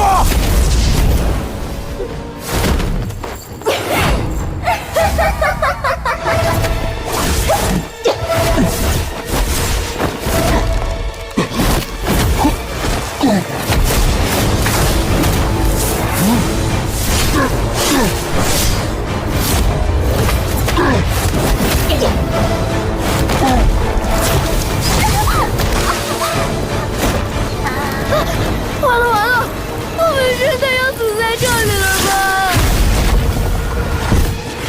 前辈，你有办法带我们出去吗？你们中了那鬼物的术法，已经走上了黄泉路。我强行带你们出去，说不定会重创你们的肉身和魂魄。虚会消散，道气长存，不起作用。这些灯笼并非普通的鬼火，只要灯笼亮着，任何术法都会被镇压。眼下只有一个办法能争取机会了。我明白了，小伙子，收妖！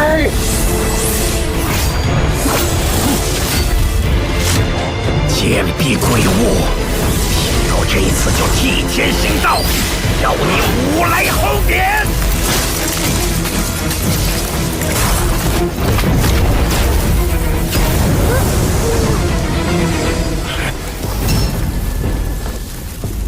老瞎子，刀法不精，妾身就让你晓得什么叫做锥心之痛。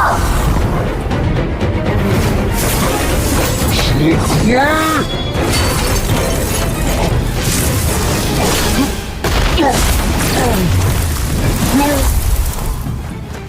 师兄，九儿，我跟你拼了！血为云雨，气为雷霆，奇迹如律令。你到底是神是鬼？老瞎子，你太让妾身失望了。你如此贼喊捉贼，死了岂不是便宜了？你应该生不如死！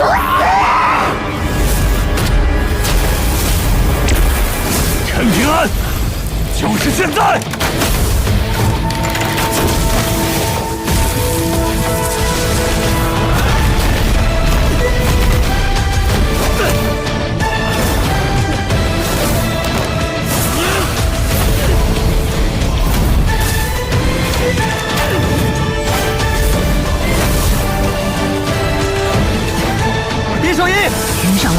仙人之路。做成了，让这个猫快走啊！啊，是谁呀？所见飞时，就是这里。立刻陪你玩了。走。小师兄，快走！我去见老道人。走。休息。你们真以为逃得出我的掌心？都得死！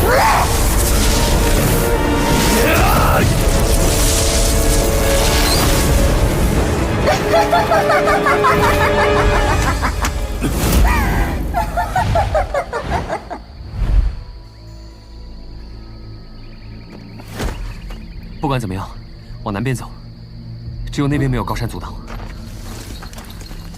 大家跟紧。这片森林好像不对劲，小心！知道了，又出现了。走这边。好生小姐的眼光真好。杨贵阁的门。是小姐请来的客人。到底想怎么样？小姐只是想请几位郎君到府上一叙。陈平安，我还有2道剑气，杀他一次，迟了。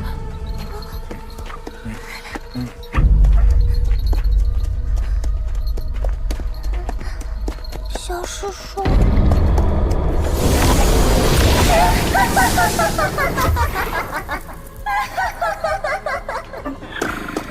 欢迎各位贵客登门拜访。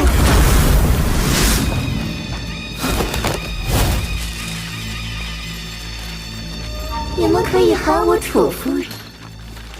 可惜我家郎君远游未归，只好由妾身招待你们。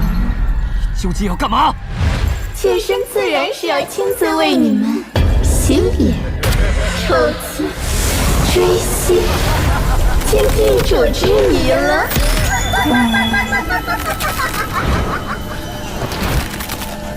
几位真的不见了？看来还是要妾身亲自迎接了。我以前最喜欢读书人，可当我被我的郎君俘虏以后，我才知道，天底下的读书人全是负心人，全是负心人，全是负心人，他们都该死，他们都该死。